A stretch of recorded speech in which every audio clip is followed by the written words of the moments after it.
SSC GD জিকের জন্য আমি যে 10টা স্পেশাল ক্লাস করাচ্ছি আমি তো বলেই দিয়েছি বস, এই 10টা স্পেশাল ক্লাস তুমি করো, এখান থেকে তুমি 15টা প্রশ্ন কমন পাবে। এবার তারপরেও আমি একটা পরিকল্পনা করলাম, দেখো আমি মনে মনে ভাবলাম যে 2023 সালে 76টা শিফটের এক্সাম হয়েছিল। এবার আজ থেকে যদি আমরা প্রতিদিন 5টা করে শিফট আলোচনা করি, 15 দিনের মধ্যে কিন্তু আমরা এক্সামের আগেই সেটা কিন্তু আলোচনা করে নিতে পারি বস। এবার আমি ভাবলাম যে প্রত্যেক দিন 5টা করে শিফট একটা রিভিশন ক্লাসের মাধ্যমে যদি এটা আলোচনা করা হয় তাহলে সেই বিষয়টা কেমন হয়। এবার সেই জন্যই আমি এই মানে এই সিরিজটা কন্টিনিউ করব। এবার দেখো বস, আমি এত খাটাখাটনি করে ভিডিও করছি, বা তোমরা যদি না দেখো তাহলে শুধু শুধু আমার এই ভিডিও করে বা এই সিরিজটাকে কন্টিনিউ করা কোনো যুক্তিই হয় না। যদি তোমরা মনে করো হ্যাঁ দাদা তুমি এই প্রিভিয়াস ইয়ারের কোশ্চেনগুলো পুরো 76টা শিফটের কোশ্চেনগুলো 15 দিনে করিয়ে দাও, তাহলে আমরা খুব হেল্পফুল হব, তাহলে আমি এই সিরিজটা কন্টিনিউ করব। না হলে বস শুধু শুধু ভিডিও করে সময় নষ্ট, মানে কি বলবো, খুব নিজেরও খাটনি পড়ে যায়। সেই জন্য বলছি, আমাকে অবশ্যই কমেন্ট করে জানাবে যে আমি কি করব, সিরিজটাকে কন্টিনিউ করব। তো আজকে তো আমরা 5টা শিফট আলোচনা করবই, ঠিক আছে, সবগুলো কিন্তু লেখা আছে, অসুবিধা নেই, আমরা শুধু জাস্ট ভিডিও করব, ঠিক আছে। এবার তোমার কাছে যদি মনে হয় যে দাদা হ্যাঁ হেল্পফুল হবে, আমার কাজে লাগবে, তাহলে অবশ্যই কিন্তু কমেন্ট করবে, আমি সিরিজটা কন্টিনিউ করব, নাহলে করব না। তো দেখো আজকের প্রথম প্রশ্নটা, ঠিক আছে, একটু রিভিশন ক্লাসের মাধ্যমে যেহেতু করাচ্ছে, আমি কিন্তু একটু তাড়াতাড়ি বলার চেষ্টা করব, ভালো করে বুঝে নেওয়ার চেষ্টা করবে। প্রথম প্রশ্ন বলছে, এর মধ্যে কোন ভারতীয় শাস্ত্রীয় নৃত্যে যোগা একটি প্রধান শৈলী? অপশান ছিল মনে রাখবে যে মণিপুরী। কি বললাম? মণিপুরী ভারতীয় শাস্ত্রীয় নৃত্যে যোগাই হলো একটি প্রধান শৈলী। তা মণিপুরী হলো ভারতের মণিপুর রাজ্যের প্রাচীন শাস্ত্রীয় নৃত্য। বলছে দেখো এই নৃত্যের প্রধান দুটি ভাগ বা প্রধান দুটি শৈলী, একটা যোগাই একটা চোলম, ঠিক আছে। এবার দেখো মনে রাখবে, যোগাই হলো লাস্য প্রকৃতির নৃত্য আর চোলম হলো তাণ্ডব প্রকৃতির নৃত্য।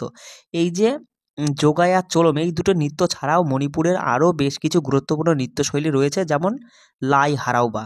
লাই হারাওবা কি? এটা হচ্ছে দেবতাদের উৎসব। মনে রাখবে মহাবিশ্বের সৃষ্টিকে এই নৃত্যশৈলীর মাধ্যমে তুলে ধরা হয়েছে, এই লাই হারাওবা আর কি নৃত্যশৈলীর মাধ্যমে। তারপরে দেখো কাবুই নৃত্য। কাবুই হলো মণিপুরের গাংনগাই উৎসবের সময় ড্রাম বাজিয়ে পরিবেশন করা হয়।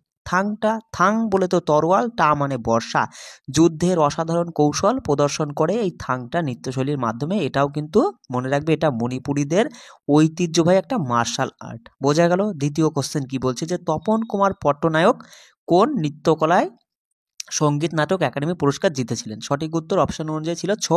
মনে রাখবে ছৌয়ের সেরাই কেল্লা ছৌয়ের মধ্যে, ঠিক আছে। এবার দেখো ছৌয়ের অর্থ কি? ছৌয়ের অর্থ হচ্ছে ছায়া বা মুখোশ।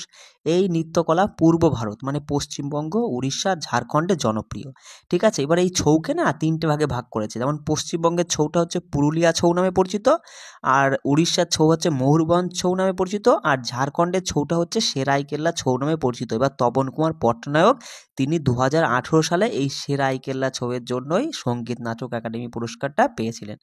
এবার দেখো পুরুলিয়া ছৌয়ে, মনে রাখবে পুরুলিয়া ছৌয়ে প্রথম সঙ্গীত নাটক একাডেমি পুরস্কার প্রাপক হচ্ছেন গম্ভীর সিং মুরা, 1982তে পায়। ময়ূরভঞ্জ ছৌয়ে প্রথম সঙ্গীত নাটক একাডেমি পুরস্কার প্রাপক হচ্ছে অনন্ত চরণ সাই, 1971 পায়।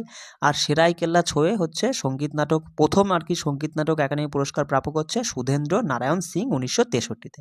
তার সাথে মনে রাখবে সঙ্গীত নাটক একাডেমি সম্মানে ভূষিত সর্বশেষ ছৌ নৃত্যশিল্পীকে ভুবন কুমার, পুরুলিয়া ছৌয়ে পায় 2021-এ। বোঝা গেল? দেখো এইভাবে কিন্তু প্রত্যেকটা প্রশ্ন এরকম ডিটেলসে লেখা আছে, আমাকে শুধু ভিডিও করতে তোমাদের মাঝে উপস্থাপন করতে হবে। এবার দেখো ভিডিও করাও কিন্তু খুব প্রচণ্ড খাটনির একটা কাজ।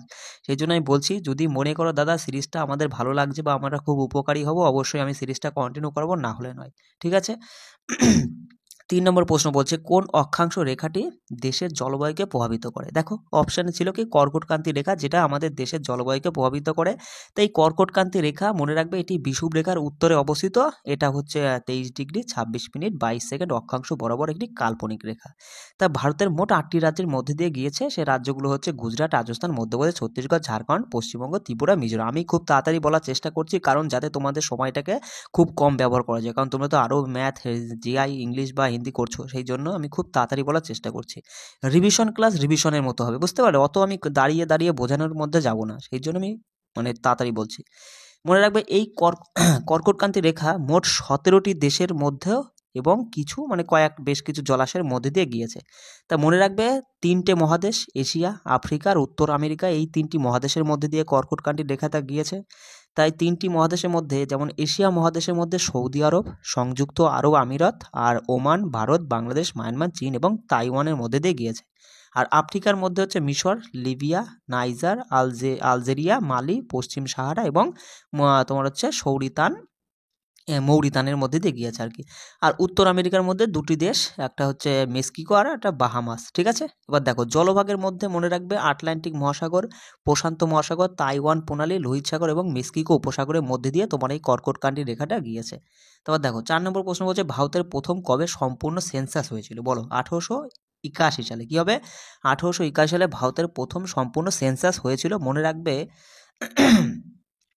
ডব্লিউসি, এই যে ভারতের আদমশুমারিটা ডব্লিউসি প্লোডেন কমিশন দ্বারা গৃহীত হয়। মনে রাখবে যে ভারতের আদমশুমারি লর্ড মেয়র অধীনে, কি বললাম, লর্ড মেয়র অধীনে 1872 সালে শুরু হয়েছিল এই তোমার এই ডব্লিউসি প্লোডেন কমিশনের দ্বারা, ঠিক আছে। এবার কিন্তু তারপরে দেখো যে প্রতি 10 বছর পর পর ভারতের প্রথম সম্পূর্ণ আদমশুমারি শুরু হয় 1881 সাল থেকে।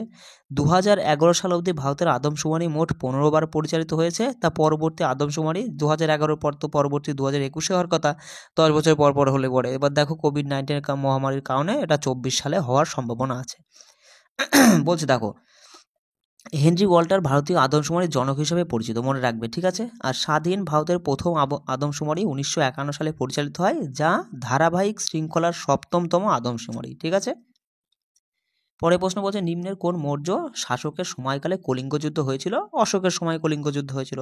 তা কলিঙ্গ যুদ্ধ সম্পর্কে একটু তথ্য নিয়ে নাও যে অশোক 273 খ্রিস্টপূর্বাব্দে মৌর্য সিংহাসনে বসেন, কিন্তু তার আনুষ্ঠানিকভাবে নিজের রাজ্যাভিষেকটা করেছিল 269 খ্রিস্টপূর্বাব্দে। তার মনে রাখবে তার 8 বছর পর 261 খ্রিস্টপূর্বাব্দে কলিঙ্গের বিরুদ্ধে যুদ্ধ ঘোষণা করেন। তা এই যুদ্ধের নৃশংস হত্যার কারণে কলিঙ্গের দয়া নদী, কোন নদী? দয়া নদী রক্তপাতে লাল হয়ে যায়, যা দেখে অশোকের মন ঘুরে যায় এবং তিনি বৌদ্ধ ধর্ম গ্রহণ করেন, ঠিক আছে। কলিঙ্গ যুদ্ধের পরেই বৌদ্ধ ধর্ম গ্রহণ করেন। বিশ্বের ইতিহাসে তিনি একমাত্র রাজা যিনি বিজয়ের পর অহিংসা গ্রহণ করেছিল। গুড, ঠিক আছে, মনে রাখবে। পরে প্রশ্ন দেখো যে মহাত্মা গান্ধী নতুন সিরিজে 2000 টাকার ব্যাংক নোটের পেছনে মানে ড্যাশের মোটিভ রয়েছে, এরকম টাইপের কোশ্চেন ছিল। তাই এখানে সঠিক করতে হচ্ছে মঙ্গলযান। 2000 টাকার নোটে মঙ্গলযানের মোটিভ রয়েছে। এবার দেখো 2000 টাকার নোটের রংটা মনে রাখবে, সাইজটা মনে রাখবে আর মোটিভটা মনে রাখবে। রিলিজিংয়ের ডেটটা অতটা গুরুত্বপূর্ণ নয়। তাহলে দেখো 2000 টাকার নোটের রং কি? মার্জেন্ট, ঠিক আছে। সাইজ হচ্ছে 166 mm ইন্টু 66 mm আর মোটিভটা হচ্ছে মঙ্গলযান। 500 টাকার নোটের রং হচ্ছে স্টোন গ্রে, সাইজটা 150 ইন্টু 66, সব মিলিমিটারে, মনে রাখবে। আর মোটিভ হচ্ছে লালকেল্লা। 200 টাকার নোটের রং হচ্ছে ব্রাইট ইয়েলো, সাইজ হচ্ছে 146 আর 66 আর মোটিভ হচ্ছে সাঁচি স্তূপ। 100 টাকার নোটের রং হচ্ছে ল্যাভেন্ডার, সাইজ হচ্ছে 142 ইন্টু 66 আর মোটিভ হচ্ছে রানিকা ভাব। 50 টাকার নোটের রং হচ্ছে তোমার হচ্ছে ফ্লোরোসেন্ট, ঠিক আছে, সাইজটা 135 ইন্টু 66 আর 50 টাকার নোটের মোটিভ হচ্ছে কি হাম্পি শহর, ঠিক আছে। আর 20 টাকার নোটের রং যদি বলি যে মনে রাখবে গ্রিনিশ ইয়েলো, সাইজ হচ্ছে 129 ইন্টু 63 আর মোটিভটা হচ্ছে ইলোরা গুহা। আর 10 টাকার নোটে হচ্ছে চকলেট ব্রাউন, সাইজ 123 ইন্টু 63 আর মোটিভটা হচ্ছে কোণার্কের সূর্য মন্দির, ঠিক আছে। চলো পরে প্রশ্ন দেখো, বলছে ভারতের রাষ্ট্রপতি দেশ দ্বারা নির্বাচিত হন, তাহলে বলে ফেলো। ভারতের রাষ্ট্রপতি সংসদ এবং রাজ্য বিধানসভার উভয় কক্ষের নির্বাচিত সদস্যের দ্বারা ভারতের রাষ্ট্রপতি নির্বাচিত হন। এবার রাষ্ট্রপতি হতে গেলে বয়স আমাদের 35 বছর লাগবে। আর এই রাষ্ট্রপতি নির্বাচনের যে যোগ্যতা এটা বলা রয়েছে যে তোমার 58 নং ধারায়। আর রাষ্ট্রপতির মেয়াদ, দেখো রাষ্ট্রপতির মেয়াদ 5 বছর আর এই মেয়াদের কথা বলা হয়েছে 56 নং ধারায়। 53 নং ধারায় রাষ্ট্রপতি নির্বাচনীয় ক্ষমতার কথা বলা হয়েছে। 60 নং ধারায় রাষ্ট্রপতির শপথ, মানে ভারতের প্রধান যে বিচারপতি তিনি যে রাষ্ট্রপতিকে শপথ বাক্য পাঠ করাবেন, এটা 60 নং ধারায় বলা হয়েছে। আর 61 নং ধারায় হচ্ছে রাষ্ট্রপতি অভিশংসন প্রক্রিয়া, ঠিক আছে। মনে রাখবে সংসদের মোট সদস্যের 2/3 অনুমতি পেলেই সেটা আর কি অভিশংসন প্রক্রিয়াটা চালানো সম্ভব, সেটা হচ্ছে 61 নং ধারায় বলা হয়েছে। 72 নং ধারায় হচ্ছে ক্ষমা মঞ্জুর করার ক্ষমতা রয়েছে রাষ্ট্রপতির। আর 123 নং ধারায় রাষ্ট্রপতির অধ্যাদেশ জারি করার ক্ষমতা রয়েছে। তারপর দেখো ভারতের রাষ্ট্রপতির ইমপিচমেন্ট প্রক্রিয়াটি হলো অর্ধ বিচার বিভাগীয় প্রক্রিয়া। কেমন, কি বললাম? তাহলে পরীক্ষা এমন প্রশ্ন আসবে যে ভারতের রাষ্ট্রপতির ইমপিচমেন্ট প্রক্রিয়াটি হলো ড্যাশ, মনে রাখবে অর্ধ বিচার বিভাগীয় প্রক্রিয়া। তারপর বলছে রাষ্ট্রপতির ভেটো ক্ষমতা রয়েছে, এটা মনে রাখবে যে এপিজে আব্দুল কালাম মনে রাখবে সাসপেন্সিভ ভেটো ব্যবহার করেছিল। তাহলে সাসপেন্সিভ ভেটো ব্যবহার করেছিল কে? এপিজে আব্দুল কালাম। আর জ্ঞানী জৈন সিং তিনি হচ্ছেন পকেট ভেটো ব্যবহার করেছিল তোমার হচ্ছে 1986 সালে। পরে প্রশ্ন দেখো নিম্নলিখিত কোনটি মহারাষ্ট্রের ধন্যবাদ জ্ঞাপন উৎসব যেখানে ষাঁড়গুলিকে সম্মানিত করা হয় কারণ তারা চাষের জন্য অপরিহার্য? তাহলে সেটা হচ্ছে পোলো উৎসব। কি বললাম? এই পোলো উৎসবে তোমার এই ষাঁড়গুলোকে সম্মানিত করা হয় এবং যেগুলো চাষের জন্য অপরিহার্য। তা মনে রাখবে মহারাষ্ট্রে বিভিন্ন আরও গুরুত্বপূর্ণ উৎসব রয়েছে, যেমন গুড়ি পাওয়া, ঠিক আছে, গুড়ি পাড়ওয়া। এই উৎসবটি রাবণের বিরুদ্ধে ভগবান রামের বিজয়ের প্রতীক হিসাবে পরিচিত, যা হচ্ছে কি সম্বৎসর পদ্ম নামেও পরিচিত। কি বললাম, এই গুড়ি পাড়ওয়া উৎসবটা সম্বৎসর পদ্ম নামেও পরিচিত, যেটা হচ্ছে তোমার রাবণের বিরুদ্ধে ভগবান রামের জয়ের প্রতীক হিসাবে পরিচিত আর কি, চিহ্নিত করা হয়েছে। তারপরে মনে রাখবে মহারাষ্ট্রের যেমন হচ্ছে কি লর্নি উৎসব, ঠিক আছে, লর্নি, হ্যাঁ লর্লি আর কি। এটা এই উৎসবটা কোথায়, এটা হচ্ছে মহারাষ্ট্রের উৎসব, মনে রাখবে, যেটি উত্তর ভারতের রক্ষার বন্ধন হিসাবে পরিচিত। কি বললাম, এটি হচ্ছে উত্তর ভারতের রক্ষার বন্ধন হিসাবে, রক্ষাবন্ধন মানে মানে তোমার এই রাখি বন্ধন হিসাবে পরিচিত আর কি। তারপরে হচ্ছে গণেশ উৎসব, তারপরে হচ্ছে খান্ডোবা উৎসব, হ্যাঁ মকর সংক্রান্তি, সবই কিন্তু মহারাষ্ট্রের উৎসব, গুরুত্বপূর্ণ উৎসব। পরে প্রশ্ন দেখো, বলছে কোনটি সপ্তম পঞ্চবার্ষিক পরিকল্পনার অন্যতম প্রধান উদ্দেশ্য ছিল। তা মনে রাখবে যে খাদ্যশস্যের উৎপাদন বৃদ্ধি, এটা হচ্ছে সপ্তম পঞ্চবার্ষিক পরিকল্পনার অন্যতম উদ্দেশ্য ছিল। তা সপ্তম পঞ্চবার্ষিক পরিকল্পনার সময়কালটা হচ্ছে 1985 থেকে 90। প্রধানমন্ত্রী ছিল রাজীব গান্ধী। এই পরিকল্পনার সময় জওহর রোজগার যোজনা 1989 চালু করা হয়। আর এই সময় কিন্তু নীল বিপ্লব হয়েছিল। ঠিক আছে বস, আমি বুঝতেই পারছো যে খুব অল্প সময়ে ভিডিওটা করার চেষ্টা করছি বলে আমি কিন্তু স্পিডে বলছি। বলছি দেখো, কোন রাজ্য 2017-18 সালে বিজয় হাজারে ট্রফি জিতেছিল। কর্ণাটক রাজ্য। দেখো 2023 সালের এক্সামে কিন্তু 17-18 থেকে কারেন্ট অ্যাফেয়ার্স তুলে দিয়েছে, এই জন্য তোমাকে কিন্তু ভালো নাম্বার তুলতে হলে ভালো খাটনি করতে হবে বস, ঠিক আছে। বলছি দেখো, কোন রাজ্য 2017-18 সালে বিজয় হাজারে ট্রফি জিতেছিল। কর্ণাটক রাজ্য, ঠিক আছে। বিজয় হাজারে ট্রফি দেওয়াই ক্রিকেটের জন্য আর কি। দেখো বলছে বিজয় হাজারে ট্রফি 2022-23 মরশুমে শুরু হয়েছিল। কবে শুরু হয়, 2022 নয়, 2002-03 মরশুমে শুরু হয়েছিল। এবার দেখো 16তম অধিবেশন যেটা 17-18 হয়েছিল, আর বিজয়ী হচ্ছে কর্ণাটক। 17তম অধিবেশন যেটা 18-19 হয়, মুম্বাই হচ্ছে বিজয়ী হয়েছিল। আর 18তম অধিবেশন 19-20 হয়, কর্ণাটক আবার বিজয়ী হয়। তারপরে 19তম অধিবেশন হয় 20-21 মুম্বাই। আর 20তম হয় 2021-22 হিমাচল প্রদেশ বিজয়ী হয়েছিল। আর 21তম অধিবেশন হয় 2022-23 সৌরাষ্ট্র তোমার হচ্ছে বিজয়ী হয়েছিল। মনে হবে সবথেকে বেশিবার বিজয় হাজারে ট্রফি জিতেছে তামিলনাড়ু। কি বললাম, সবচেয়ে বেশিবার বিজয় হাজারে ট্রফি জিতেছে তামিলনাড়ু। দেখো 11 নম্বর প্রশ্ন বলছে, মানে পরে প্রশ্ন বলছে যে ভারতের নিম্নলিখিত কোন রাজ্যে, মনে রাখবে যে অ্যারাবিকা কফি জন্মায়। তাহলে কফির কথা বললে পরে কর্ণাটক, তাই না, সব থেকে বেশি জন্মায়। তাহলে মনে রাখবে ভারতের বৃহত্তম কফি উৎপাদনকারী রাজ্য কর্ণাটক, আর দ্বিতীয় স্থানে রয়েছে কেরল। মনে রাখবে দুই রাজ্য মিলে প্রায় 90% কফি উৎপাদন করে। তা ভারতের উৎপন্ন কফির সব থেকে সুপরিচিত প্রজাতি হলো রোবাস্তা আর অ্যারাবিকা এখানে দিয়েছে। আর রোবাস্তাটাও যদি তোমার ধরো এক্সামে দিয়ে দিল, মানে অ্যারাবিকাটা প্রিভিয়াস ইয়ারের কোশ্চেন, এবার রোবাস্তাটা তোমার এক্সামের কোশ্চেন হতে পারে। তাহলে মনে রাখবে যে ভারতে উৎপন্ন কফির সবথেকে সুপরিচিত প্রজাতি হলো রোবাস্তা আর অ্যারাবিকা। মনে রাখবে 17 শতকের কর্ণাটকের বাবা বুদান গিরি পর্বতমালায় অ্যারাবিকা কফি প্রজাতির প্রচলন হয়েছিল আর কি, ঠিক আছে, এটাও মাথায় রাখবে। দেখো পরে কোশ্চেন বলছে ভারতীয় সংবিধানের মূল পাঠের ধারা ড্যাশ অন্তর্ভুক্ত রয়েছে। মনে হয় 395 ধারা। তাহলে ভারতীয় সংবিধান তোমার হচ্ছে 1949 সালে 26শে নভেম্বর গণপরিষদ দ্বারা গৃহীত হয়। তা মূল পার্টে 395 ধারা আর 8টি তফসিল রয়েছে। বর্তমানে সংবিধানে 448টি ধারা আর 12টা তফসিল আছে। তা মনে রাখবে এখানে যে প্রেম বিহারী নারায়ণ রায়জাদা ভারতীয় সংবিধান হাতে লিখেছিলেন। কে? প্রেম বিহারী নারায়ণ রায়জাদা। আর ডক্টর বি.আর. আম্বেদকর ভারতীয় সংবিধানের জনক হিসেবে পরিচিত। সংবিধান তৈরি করতে 2 বছর 11 মাস 18 দিন সময় লেগেছিল। 26শে নভেম্বর সংবিধান দিবস হিসেবে পালিত হয়। বলছে মস ও মার্চেন্টিয়া নিচের কোনটির অধীনে আসে। এরা হচ্ছে ব্রায়োফাইটা গোষ্ঠীর অধীনে আসে। তাহলে এবার আমরা দেখে নেব যে ক্রিপ্টোগ্রামস মানে ফুল ফল এবং বীজ হয় না সেই সকল উদ্ভিদকে বলা হয় ক্রিপ্টোগ্রামস।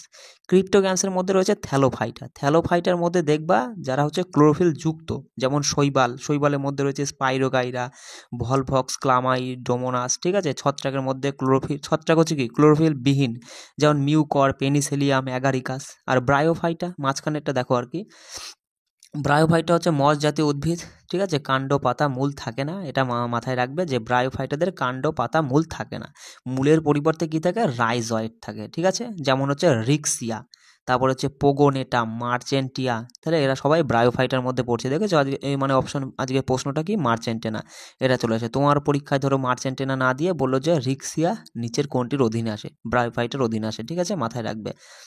তারপরে দেখো এপাশে রয়েছে টেরিডোফাইটা, যেমন ফান জাতীয় উদ্ভিদ, কাণ্ড, পাতা, মূল এবং সংবহন কলাতন্ত্র থাকে। মনে রাখবে এগুলো কোনগুলো, যেমন মার্সিলিয়া, তারপর হচ্ছে টেরিস, হ্যাঁ, ইকুইসেটাম, হ্যাঁ, লাইকোপোডিয়াম, এগুলো সবই হচ্ছে টেরিডোফাইটার মধ্যে পড়ছে। পরে প্রশ্ন দেখো, বলছে রাজস্ব প্রাপ্তিগুলি ড্যাশ কারণ সেগুলি সরকারের উপর দাবি প্রয়োগ করে না। তাহলে মনে রাখবে রাজস্ব প্রাপ্তিগুলি হলো অপুনরুদ্ধার যোগ্য, মানে যোগ্য আর কি, কারণ সেগুলি সরকারের উপর কোনো দায়িত্ব প্রয়োগ করে না। তাহলে রাজস্ব নীতিটা কি? মনে রাখবে রাজস্ব নীতি হচ্ছে কি, একটি রাজস্ব প্রাপ্তির তুলনায় সরকারের রাজস্ব ব্যয়ের আধিক্যই হচ্ছে রাজস্ব ঘাটতি। ঠিক আছে, এখানে রাজস্ব নীতি নয়, রাজস্ব ঘাটতিটা দেখো। রাজস্ব ঘাটতিটা কি, যে একটি রাজস্ব প্রাপ্তির তুলনায় সরকারের রাজস্ব ব্যয়ের আধিক্যই হচ্ছে রাজস্ব ঘাটতি, যা সরকারের কর আরোপ এবং ব্যয়ের সিদ্ধান্ত নিয়ে কাজ করে। ঠিক আছে, এখানে মাথায় রাখবে প্রত্যক্ষ কর আর পরোক্ষ কর কিন্তু পরীক্ষায় আসে। প্রত্যক্ষ কর কোনগুলো, যেমন আয়কর, সম্পত্তির কর, উপহার কর, কর্পোরেট কর, এগুলো সবই প্রত্যক্ষ করের মধ্যে পড়ে। আর হচ্ছে রাজস্ব পরোক্ষ করের মধ্যে পড়ে, যেমন বিক্রয় কর, আবগারি শুল্ক, রপ্তানি শুল্ক, পরিষেবা কর, তারপর হচ্ছে মূল্য সংযোজন কর, এগুলো সবই হচ্ছে পরোক্ষ করের মধ্যে পড়ে। ঠিক আছে, এবার দেখো 122তম সংবিধান সংশোধনী আইনের মাধ্যমে আর কি ভারতে পণ্য ও পরিষেবা কর প্রয়োগ করা হয়েছিল। তাহলে খুব গুরুত্বপূর্ণ পয়েন্ট, যে 122তম সংবিধান সংশোধনী আইনের মাধ্যমে ভারতে পণ্য ও পরিষেবা কর প্রয়োগ করা হয়। ঠিক আছে, তারপর দেখো ভারত সরকারকে সর্বাধিক রাজস্ব দেয় কর্পোরেট কর। কি বললাম, ভারত সরকারকে সর্বাধিক রাজস্ব দেয় কোন কর?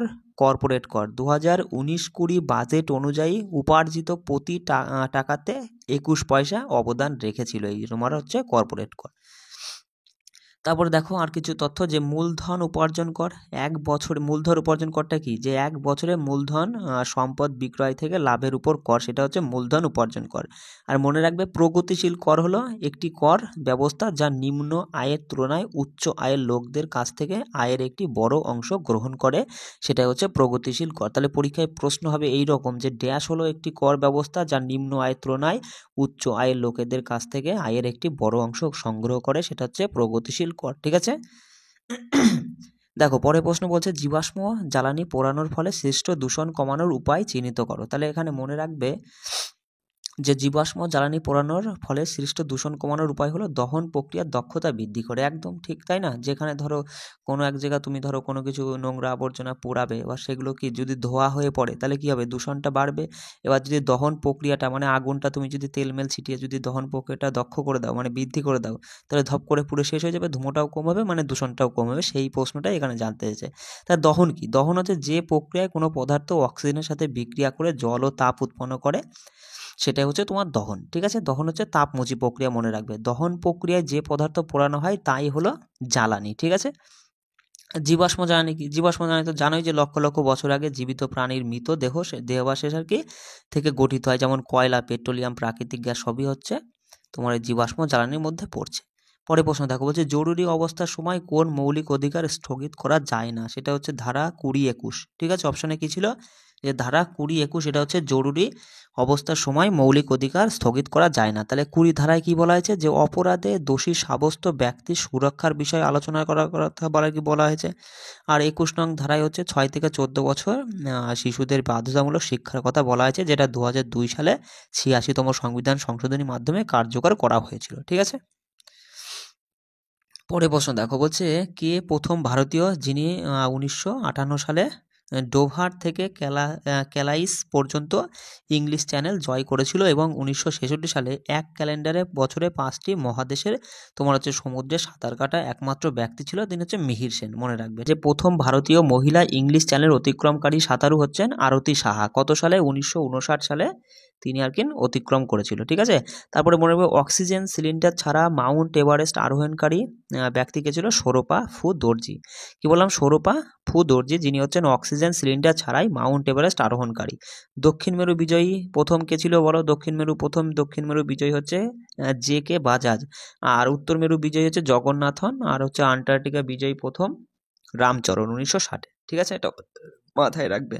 দেখো পরে কোশ্চেন কি বলছে, পিভি বালাকৃষ্ণন কোন নৃত্যের ক্ষেত্রে সঙ্গীত নাটক একাডেমি পুরস্কার জিতেছিল? পিভি বালাকৃষ্ণন হচ্ছেন কথাকলি নৃত্যশৈলীর সঙ্গে যুক্ত। মনে রাখবে। আচ্ছা, কথাকলি নৃত্যের ক্ষেত্রে সঙ্গীত নাটক একাডেমি প্রাপকদের নাম এখানে তুলে দিলাম। এই পাশে দেখো, বাঁদিকে যে মনে রাখবে প্রমোদ কুঞ্জ কুরুপ, তিনি হচ্ছেন 1956 সালে আর কি কথাকলি নৃত্যের জন্য সঙ্গীত নাটক একাডেমি পুরস্কার পান। তাছাড়াও পান হচ্ছে গুরু গোপীনাথ, তারপরে কুঞ্জন পানিক্কর, তারপরে হচ্ছে পাঁচু পিল্লাই, হ্যাঁ, পদ্মনাভন নায়ার, তারপরে হচ্ছে সাদানাম পিভি বালাকৃষ্ণন, তারপরে পীতাম্বরম, হ্যাঁ, তারপরে নন্দকুমার নারায়ণ 2003 পায়, তারপরে রামচন্দ্র পিভি বালাকৃষ্ণন 2003 পায়। আচ্ছা, রামচন্দ্রন পিল্লাই 2021 পায়। ঠিক আছে, এটা কিন্তু তোমার হচ্ছে সবাই সঙ্গীত নাটক একাডেমি পুরস্কার পেয়েছিল কথাকলির জন্য আর কি। এবার দেখো, সঙ্গীত নাটক একাডেমি বর্তমানে 8টি ভারতীয় শাস্ত্রীয় নৃত্যশৈলীকে প্রদান করে। আর এখানে দেখো, যেমন ভারতনাট্যম কোথাকার, তামিলনাড়ু, কথাকলি কত্থক হচ্ছে কি উত্তর পূর্ব ও মধ্য ভারতে আর কি।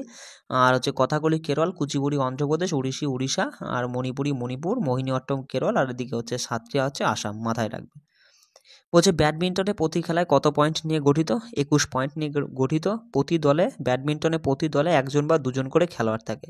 তা এখানে কোর্টের দৈর্ঘ্যটা হচ্ছে 44 ফুট এবং প্রস্থ হচ্ছে 20 ফুট দুজনার জন্য। ঠিক আছে, আর হ্যাঁ, দুজনা 20 ফুট, আর হচ্ছে একজনের হলে পরে দৈর্ঘ্যটা একই থাকে, 44 থাকে, প্রস্থটা শুধু 17 ফুট হয়ে যায় একজনের জন্য। আচ্ছা, টেনিস খেলায় প্রতি দলে একজন বা দুজন করে খেলোয়াড় থাকে। টেনিস কোর্টের দৈর্ঘ্য হচ্ছে 78 ফুট, মনে রাখবে প্রস্থ হচ্ছে 39 ফুট দুজনার জন্য, একজনের জন্য 27 ফুট, দৈর্ঘ্য কিন্তু একই থাকবে। ক্রিকেট পিচের মাঠে 2 উইকেটের মাঝখানের দৈর্ঘ্য হচ্ছে 66 ফুট এবং প্রস্থ হচ্ছে তোমার 10 ফুট। দাবার বোর্ডের বর্গাকৃতি, মোট 64টা ঘর থাকে, প্রতি দলে একজন। দাবা খেলায় তো জানোই যে একজন করে দল মানে থাকে আর কি খেলোয়াড়। ক্রিকেটে 11 জন, ঠিক আছে, এটাও জানো। তার সাথে মনে রাখবে যে দাবার গুটির সংখ্যা হচ্ছে 16টি করে এক একজনের আর কি। টেবিল টেনিস খেলায় উপযোগী বলের ওজন হচ্ছে 2.7 গ্রাম এবং ব্যাসার্ধ হচ্ছে 40 মিলিমিটার। ঠিক আছে, ফুটবল খেলায় গোল পোস্টের উচ্চতা থাকে 8 ফুট আর হচ্ছে দুটি গোল পোস্টের মধ্যে দূরত্ব হচ্ছে 24 ফুট। আর ফিল্ড হকিতে সাইড লাইনের দৈর্ঘ্য হচ্ছে 91.4 মিটার, প্রস্থ হচ্ছে 55 মিটার। আর হকি স্টিক হর্নবিল গাছের কাঠ দিয়ে তৈরি, মানে হকি খেলার যে স্টিকটা না, সেটা হচ্ছে হর্নবিম। ঠিক আছে, হর্নবিম গাছের কাঠ দিয়ে তৈরি, যা লোহার মতো শক্ত। দেখো পরের প্রশ্ন, বলছে অলিম্পিকে ভারতে প্রথম পতাকাবাহী কে ছিল? মনে রাখবে পূর্ণা ব্যানার্জি। ঠিক আছে, যিনি হচ্ছেন 1920 সালে বেলজিয়াম অলিম্পিকে ভারতের প্রথম পতাকাবাহী। আচ্ছা, তিনি একজন অ্যাথলেটিক্স। 1997 সালে কলকাতায় তার জন্ম, এই যে পূর্ণা ব্যানার্জির। তারপরে দেখো, বার্লিন অলিম্পিকে ভারতের প্রথম পতাকাবাহী হচ্ছে মেজর ধ্যানচাঁদ, হকির সঙ্গে যুক্ত। আমস্টারডাম অলিম্পিকে ভারতের প্রথম পতাকাবাহী হচ্ছে লাল শাহ বোখারি, হকি সঙ্গে যুক্ত আর কি। মস্কোতে অনুষ্ঠিত অলিম্পিকে ভারতের প্রথম পতাকাবাহী ছিলেন জাফর ইকবাল। ঠিক আছে, যিনি হচ্ছেন হকির সঙ্গে যুক্ত। আর বেজিং অলিম্পিকে ভারতের পতাকাবাহী ছিলেন রাজ্যবর্ধন সিং রাঠোর, যিনি হচ্ছেন শুটিংয়ের সঙ্গে যুক্ত। তারপরে দেখো, 2022 সালে শীতকালীন অলিম্পিকে ভারতের পতাকাবাহী ছিলেন হচ্ছে আরিফ খান। আর 2020 সালে টোকিও অলিম্পিকে ভারতের পতাকাবাহী ছিলেন মেরি কম এবং মনপ্রীত সিং, দুজন ব্যক্তি। পরের প্রশ্ন দেখো, বলছে হিন্দু দেবতা ভগবান শিবের সম্মানে বাংলার কোন মাসে মহাশিবরাত্রি পালিত হয়? ফাল্গুন মাসে পালিত হয়। বৈশাখ মাসে, মনে রাখবে বৈশাখ মাসে অক্ষয় তৃতীয়া, বুদ্ধ পূর্ণিমা। আর কার্তিক মাসে হচ্ছে দেওয়ালি, মানে হচ্ছে তোমার দীপাবলি আর কি। তারপর ভাইফোঁটা, গোবর্ধন পূজা, এগুলো। ফাল্গুন মাসে হোলি, মহাশিবরাত্রি, রং পঞ্চমী। ঠিক আছে, এটা মাথায় রাখবে। চৈত্র মাসে রামনবমী, তারপর হচ্ছে মহাবীর জয়ন্তী, চড়ক, ছট পূজা, এগুলো সব চৈত্র মাসে হয়। পরে প্রশ্ন বলছে তামিলনাড়ু উপকূলে ড্যাশ এবং ড্যাশ সময় প্রচুর বৃষ্টিপাত হয়। মনে রাখবে তামিলনাড়ু উপকূলে অক্টোবর এবং নভেম্বরের সময় প্রচুর বৃষ্টিপাত হয়, এছাড়া হচ্ছে শীতকালীন বৃষ্টিপাত আর কি। এবার মনে রাখবে যে উত্তর পূর্ব বাণিজ্য বায়ুর কারণে এই বৃষ্টিপাতটা হয়ে থাকে। ভারতে বছরে 2বার বৃষ্টিপাতযুক্ত অঞ্চল হলো পাঞ্জাব, তামিলনাড়ু আর করমণ্ডল উপকূল। তার সাথে এখানে দেখো যে ভারতে গ্রীষ্মকালীন ঝড় বৃষ্টি দক্ষিণ ভারতে আম্ল বৃষ্টি নামে পরিচিত। অক্টোবর নভেম্বর মাসে পশ্চাৎ স্মরণকারী বর্ষাকাল নামেও পরিচিত। তাহলে কি বললাম? অক্টোবর এবং নভেম্বর মাস পশ্চাৎ স্মরণকারী বর্ষাকাল নামেও পরিচিত। ঠিক আছে, বলছে মানবদেহের খাদ্য একটি অবিচ্ছিন্ন নালীর মধ্যে দিয়ে যায়, যা ড্যাশ থেকে শুরু হয় এবং মলদ্বারে শেষ হয়। তাহলে মনে রাখবে, জানোই তো যে মানবদেহের যে খাবারের প্রসেসটা আর কি, আমরা যে খাই, প্রথমে খাদ্যটা কি মুখগহ্বর মুখের মধ্যে ঢাললাম, সেটা হচ্ছে বোলাস। মনে রাখবে বোলাস নাম নিয়ে গলবিলে গেল, গলবিল থেকে তোমার হচ্ছে গুলেট নাম নিয়ে খাদ্যনালীতে গেল, খাদ্যনালী থেকে হচ্ছে তোমার পেরিস্টালসিস নাম নিয়ে পাকস্থলীতে যায় ছন্দবদ্ধ সংকোচনের মাধ্যমে, ঠিক আছে, ছন্দ বরাবর করে। কেঁচো যেভাবে হাঁটে সেইভাবে ছন্দ বরাবর করে তোমার হচ্ছে খাদ্যনালী থেকে পাকস্থলীতে যায় পেরিস্টালসিস নাম নিয়ে, খাদ্যটা আর কি, খাদ্যটার নাম তখন হয় পেরিস্টালসিস। তারপর দেখো পাকস্থলীতে গিয়ে অ্যাসিড উৎসেচকের সঙ্গে পরিপাক ঘটার পরে সেখান থেকে সেটা যায় কাইম নাম নিয়ে ক্ষুদ্রান্তে গিয়ে পুষ্টি শোষণ ঘটে। তারপরে সেখান থেকে খাবারটা কোলন নাম নিয়ে বৃহদান্তে যায়।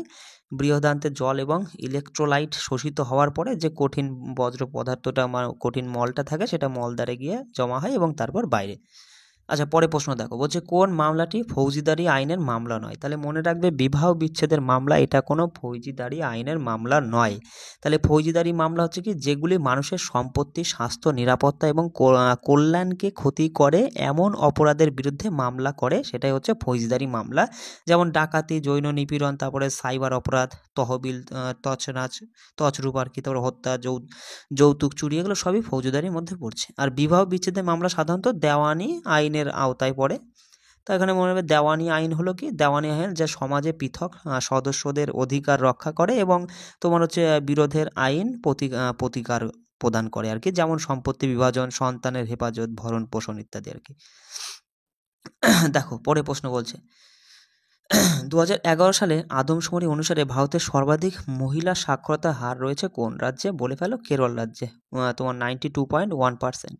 আচ্ছা, ভারতের সর্বনিম্ন মহিলা সাক্ষরতা হার বিহার, 51.5%। সমগ্র ভারতে মহিলা সাক্ষরতা হার 64.63%। দেখো বস, কোনো জায়গা যদি আমি বলতে একটু মিস্টেক করেও ফেলি, তুমি কিন্তু সেটা মানে এখানে লেখা দেখে বুঝে নেবা, কিন্তু আমি তাড়াতাড়ি বলছি, কোনো এক জায়গায় হয়তো ভুল ভবিষ্যৎ হতেই পারে, ঠিক আছে? কিন্তু কোনো মাইন্ড করো না আর কি। তারপর দেখো সমগ্র ভারতে পুরুষ সাক্ষরতা হার কত? সমগ্র ভারতে পুরুষ সাক্ষরতা হার 80.9 আর কি, 80.9%। 2011 সালে আদমশুমারিতে ভারতের 15তম জাতীয় আদমশুমারি এটা। এই আদমশুমারির স্লোগান ছিল আমাদের আদমশুমারি আমাদের ভবিষ্যৎ। পরে প্রশ্ন দেখো, বলছে 9 নম্বর দেখো, বলছে যাযাবর পশুপালনে পশুপালনকারীরা তাদের পশুদের সাথে ড্যাশ এবং ড্যাশের জন্য নির্ধারিত পথ ধরে এক জায়গা থেকে অন্য জায়গায় যায়। কিসের জন্য? পশু খাদ্য এবং জলের জন্য তারা কি করে, এক জায়গা থেকে আরেক জায়গায় যায়, জানোই তো, সিম্পল। এবার দেখো যাযাবর পশুপালন মূলত সাহারা, মধ্য এশিয়া এবং ভারতের কিছু অংশ যেমন রাজস্থান এবং জম্মু কাশ্মীরে এই ধরনের পশুপালন দেখা যায়, তোমার এই যাযাবর পশুপালন আর কি। মনে রাখবে এখানে সবচেয়ে বেশি ভেড়া, উট, ইরাক এবং ছাগল পালন করা হয়, মানে এই যাযাবর পশুপালনে। তারপর পরে প্রশ্ন দেখো, বলছে ডুয়ানজাং এর মতে নালন্দা বৌদ্ধ বিহারে ড্যাশ নতুন প্রবেশকারীদের কঠিন প্রশ্ন করা হতো, যা উত্তর দেওয়া খুব কঠিন ছিল। মনে রাখবে দারোয়ান, ঠিক আছে, দারোয়ান হবে এখানে সঠিক উত্তর। যে জুয়ানজাং এর মতে নালন্দা বৌদ্ধ বিহারে দারোয়ান কি করতো, নতুন যে প্রবেশ করে তাকে কঠিন প্রশ্ন করতো, যেটার উত্তর দেওয়া খুব কঠিন ছিল আর কি। তারপর দেখো জুয়ানজাং একজন চীনা বৌদ্ধ সন্ন্যাসী এবং ভ্রমণকারী। তিনি বৌদ্ধ ধর্মগ্রন্থের সন্ধানে ভারতে ভ্রমণের জন্য বিখ্যাত। তিনি প্রায় 17 বছর ভ্রমণ করেছিলেন, সেটা হচ্ছে 629 থেকে 45 খ্রিস্টাব্দ পর্যন্ত। মনে রাখবেন নালন্দা বৌদ্ধবিহারে নির্মাণ করেছিল এই কুমারগুপ্ত, ঠিক আছে? তাহলে নালন্দা বৌদ্ধবিহারে নির্মাণ করে কে? কুমারগুপ্ত। বলছে এটি ইখতিয়ার উদ্দিন বিন বখতিয়ার খলজির দ্বারা ধ্বংস করা হয়েছিল এই নালন্দা বৌদ্ধবিহারটা। পরে প্রশ্ন বলছে পঞ্চম পঞ্চবার্ষিকী পরিকল্পনা, ষষ্ঠ পঞ্চবার্ষিকী পরিকল্পনার মধ্যবর্তী সময়কাল কী নামে পরিচিত? খুব গুরুত্বপূর্ণ, মনে রাখবে রোলিং প্ল্যান বা রোলিং পরিকল্পনা, ঠিক আছে? আচ্ছা, পঞ্চম পঞ্চবার্ষিকী পরিকল্পনার সময়কাল হচ্ছে 1974 থেকে 78। ষষ্ঠমটা হচ্ছে 80 থেকে 85, আর এই রোলিং প্ল্যানটা চলেছিল তোমার এই মাঝে আর কি, 78 থেকে 80-র মধ্যে। তো মনে রাখবে 78 থেকে 80 সময়কালে রোলিং প্ল্যান চলেছিল তৎকালীন ভারতীয় প্রধানমন্ত্রী চৌধুরী চরণ সিংয়ের দ্বারা, ঠিক আছে? আচ্ছা, রোলিং প্ল্যান ধারণায় তৈরি করেছিল কি? মনে রাখবে গুনার মারডাল। কি বললাম যে রোলিং প্ল্যান ধারণাটি তৈরি করেছিলেন গুনার মারডাল, ঠিক আছে? পরে প্রশ্ন দেখো, বলছে নিচের কোনটি অন্ধ্রপ্রদেশের একটি শাস্ত্রীয় নৃত্য? বলে ফেলো, কুচিপুড়ি। অপশন অনুযায়ী যে অপশনে কুচিপুড়ি ছিল সেটাই সঠিক উত্তর হয়ে যাবে, যে কুচিপুড়ি অন্ধ্রপ্রদেশের একটি শাস্ত্রীয় নৃত্য।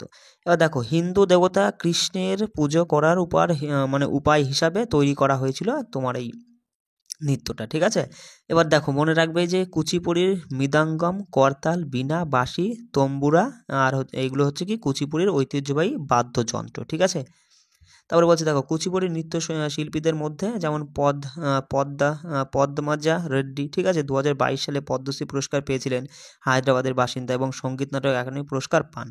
আর কুচিপুড়ি নৃত্যের সঙ্গে যুক্ত সঙ্গীত একাডেমি পুরস্কার ব্যক্তিদের নামগুলো এখানে তুলে দেওয়া হলো, যেমন শোভা নাইডু, তারপরে হচ্ছে সত্যনারায়ণ শর্মা, যিনি প্রথম ব্যক্তি কুচিপুড়ি নৃত্যের জন্য সঙ্গীত নাটক একাডেমি পুরস্কার পান। নটরাজ রামকৃষ্ণ, ভেনুগোপাল কৃষ্ণ শর্মা, ঠিক আছে। তারপরে রাধা রেড্ডি, দীপিকা রেড্ডি, তারপরে কে উমা রামারাও, ঠিক আছে। নরসিংহ রাও, ঠিক আছে। নরসিংহ রাও আর কি, ঠিক আছে। এবার দেখাও, তারপরে বলছে বৈজয়ন্তী কাশী, তারপর হচ্ছে রামালিঙ্গ শাস্ত্রী আর মঞ্জু বৈরাগী, বৈগবী, ঠিক আছে। এগুলো সবই হচ্ছে প্রমুখ, মানে এরা সকলে আর কি কুচিপুড়ি নৃত্যের সঙ্গে যুক্ত। ব্রিটিশ ভারতে ভারতীয় সিভিল সার্ভিসে নিয়োগপ্রাপ্ত প্রথম ভারতীয় কে ছিলেন? মনে রাখবে সত্যেন্দ্রনাথ ঠাকুর। 1863 সালে তিনি হচ্ছেন ব্রিটিশ ভারতে ভারতীয় সিভিল সার্ভিসে নিয়োগপ্রাপ্ত প্রথম ভারতীয় ব্যক্তি ছিলেন। বলছে ভারতীয় সিভিল সার্ভিস প্রতিষ্ঠিত হয় কবে? মনে রাখবে ভারতীয় সিভিল সার্ভিস এটা প্রতিষ্ঠিত হয় 1861 সালে। ভারতীয় সিভিল সার্ভিস পরীক্ষার যোগ্যতা অর্জনকারী দ্বিতীয় ভারতীয় ছিলেন সুরেন্দ্রনাথ ব্যানার্জি, ঠিক আছে। ব্রিটিশ ভারতে সিভিল সার্ভিসের জনক বলা হয় কাকে? মনে রাখবে লর্ড কর্নওয়ালিসকে ব্রিটিশ ভারতে সিভিল সার্ভিসের জনক বলা হয়। আচ্ছা দেখো, বলছে সিভিল সার্ভিসে ভিত্তি স্থাপন করেছিল ওয়ারেন হেস্টিংস। কি বললাম?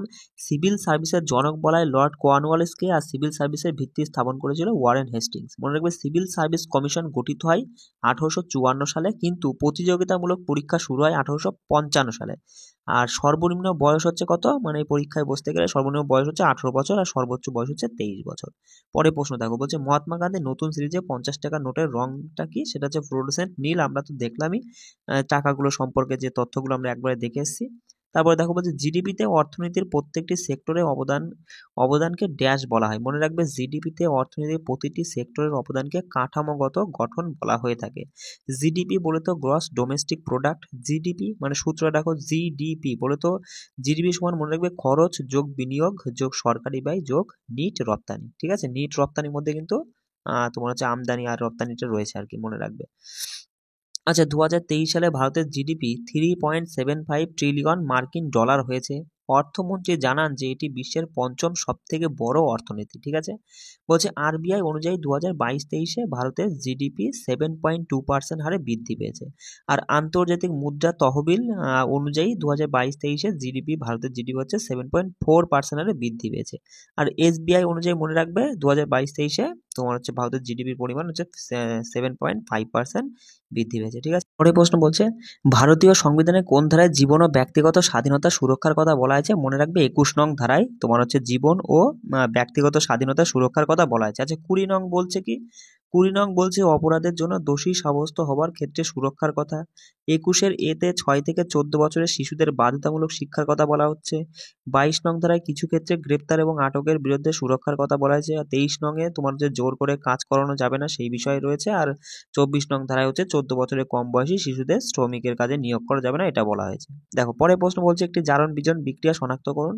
তো এখানে তুমি দুটো পয়েন্ট মাথায় রাখবে যে জারণ হতে গেলে কোনটা জারণ আমরা কি করে বুঝবো? যে যেখানে হাইড্রোজেনের মতো কোনো ইলেকট্রোপজিটিভ মূল্য বেরিয়ে যাবে তাহলে পরে জারণ ঘটবে, আর অথবা তোমার হচ্ছে অক্সিজেনের মতো কোনো ইলেকট্রোনেগেটিভ মূল্য যুক্ত হলে পরে আমরা বলবো যে জারণ হয়েছে।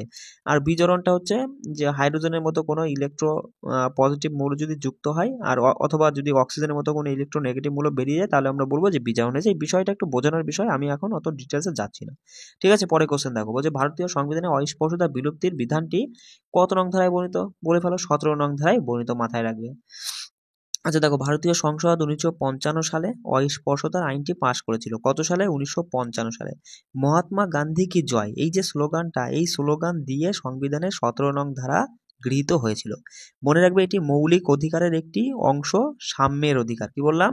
এই যে 17 নং ধারাটা এটা হচ্ছে সাম্যের অধিকারের মধ্যে পড়ে, যেখানে এই সাম্যের অধিকারটা রয়েছে আর কি 14 থেকে 18 নং ধারা। তাহলে বুঝতেই পারছো এর মধ্যে 17 নং ধারাটা পড়ছে, সাম্যের অধিকারের মধ্যে পড়ছে।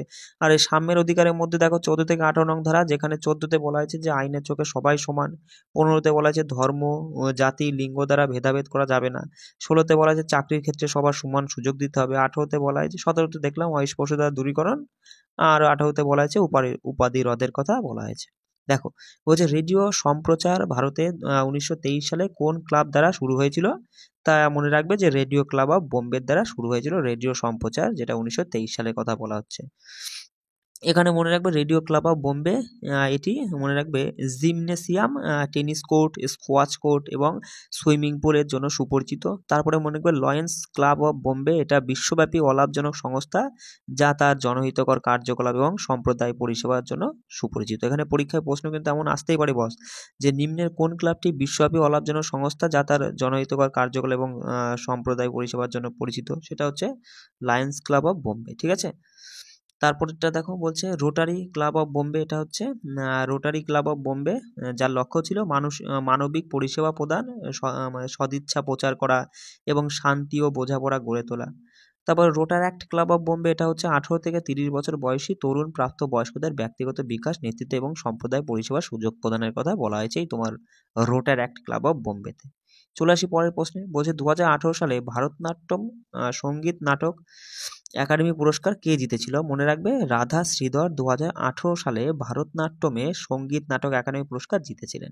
আচ্ছা, ভারতনাট্যমে সঙ্গীত নাটক একাডেমি পুরস্কার প্রাপক কারা? মনে রাখবে ভারতনাট্যমে সঙ্গীত নাটক একাডেমি পুরস্কার প্রাপক হচ্ছেন টি বালা সরস্বতী, 1995-তে পায় প্রথম ব্যক্তি, স্বামীনাথন পিল্লাই, শান্তা রাও, ইয়ামিনী কৃষ্ণমূর্তি, ইন্দ্রাণী রহমান, নির্মলা রামচন্দ্র। ঠিক আছে, তারপরে দেখো সরোজা বৈদ্যনাথ, নতর্কী নটরাজ, গীতা চন্দন, রাম বৈদ্যনাথ। ঠিক আছে, বসুন্ধরা দোরাস্বামী, তারপর হচ্ছে মীনাক্ষী, চিত্তরঞ্জন, তারপরে জয়লক্ষ্মী, আর হচ্ছে ঈশ্বর, জয়লক্ষ্মী, ঈশ্বর প্রমুখ আর কি। তাহলে এখানে বুঝতে পারছি এরা সকলেই ভারতনাট্যমের সঙ্গে যুক্ত, আর এরা সকলেই সঙ্গীত নাটক একাডেমি পুরস্কার পেয়েছে। তার সাথে মনে রাখবে ভারতনাট্যম দোষিয়াত্তম নামেও পরিচিত, যেটা তামিলনাড়ু নৃত্য। ভারতনাট্যম নৃত্যের সঙ্গে যুক্ত শব্দগুলো কি কি, খুব গুরুত্বপূর্ণ, যে আলারিপ্পু, জাতিস্বরম, শব্দম, বর্ণম, পদম, জাওয়ালি আর তিল্লানা। এই যে 7টা শব্দ, এগুলো হচ্ছে ভারতনাট্যম নৃত্যের সঙ্গে যুক্ত আর কি। এখানে দেখো 3টে অপশনে তুলে দেবে, আর একটা অন্য কিছু শব্দ দিয়ে বলবে নিম্নের কোনটি ভারতনাট্যম এর সঙ্গে যুক্ত নয়। ঠিক আছে, এরকম কোশ্চেন কিন্তু আসবে। আচ্ছা, পরে কোশ্চেন দেখো, বলছে নিম্নলিখিত কোন গুপ্ত শাসককে তার সামরিক কৃতিত্বের কারণে ভারতীয় নেপোলিয়ান বলে অভিহিত করা হয়? তা জানোই যে ভারতের নেপোলিয়ান হচ্ছে সমুদ্রগুপ্ত। এবার দেখো ভারতের মেকিয়াভেলি বললে কি হবে? চাণক্য বা কৌটিল্য।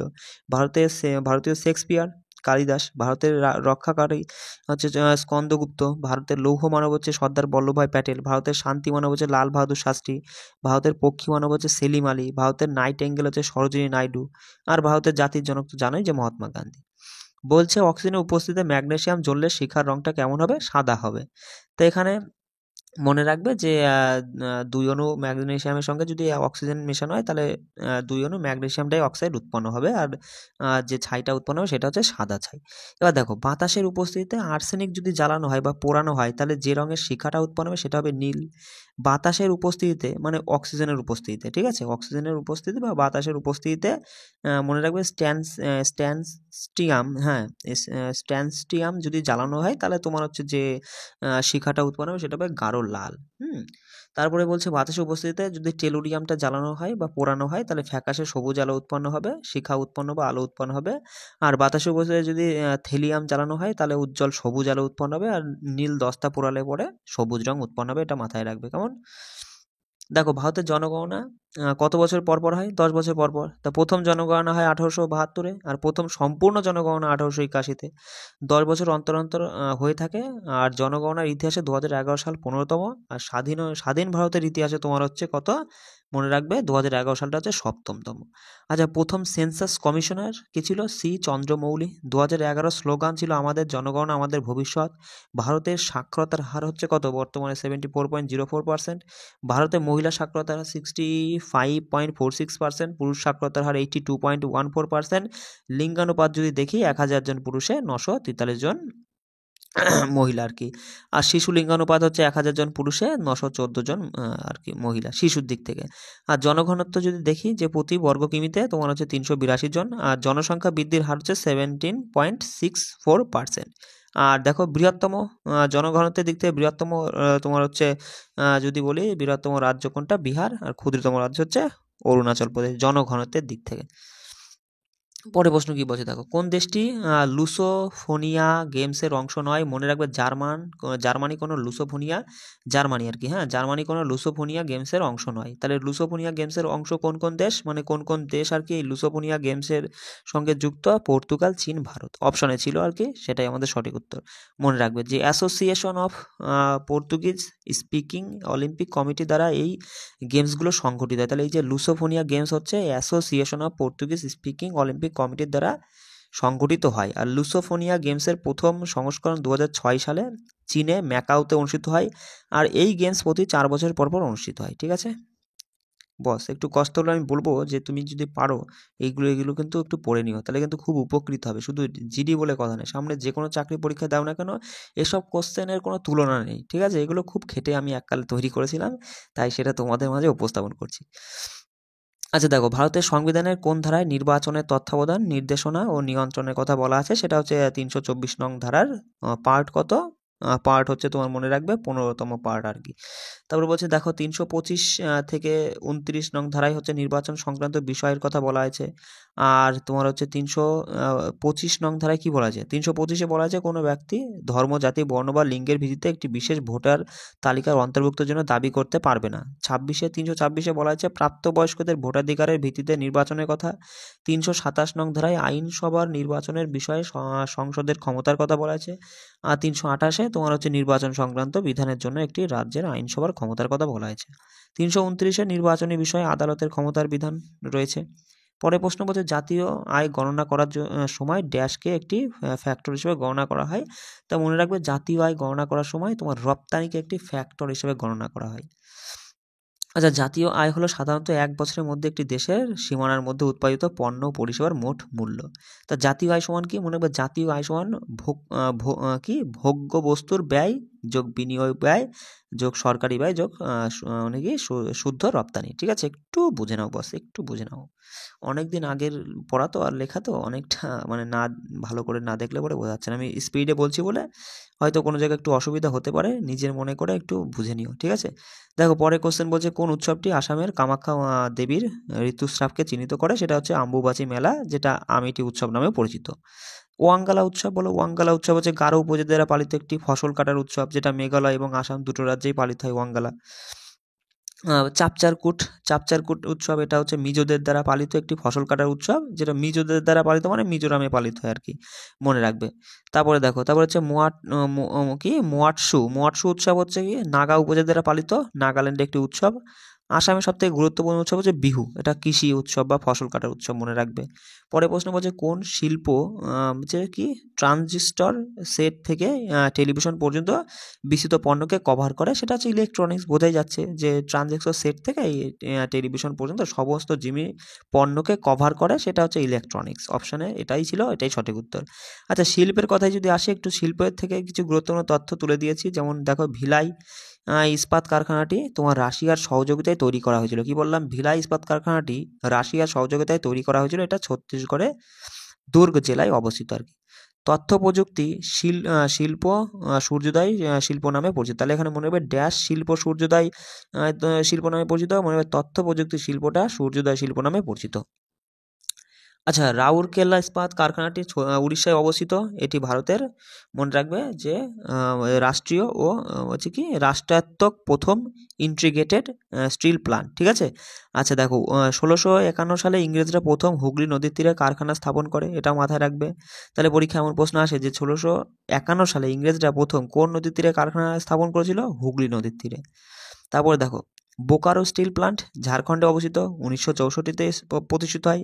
তারপরে দেখো সালেম স্টিল প্ল্যান্ট তামিলনাড়ুতে অবস্থিত, 1982-তে প্রতিষ্ঠিত হয়। দুর্গাপুর স্টিল প্ল্যান্ট, এটা হচ্ছে পশ্চিমবঙ্গের বর্ধমান জেলায় অবস্থিত, 1959-এ আর কি এটা কি যুক্তরাজ্যের সহযোগিতায় গঠিত হয়েছিল।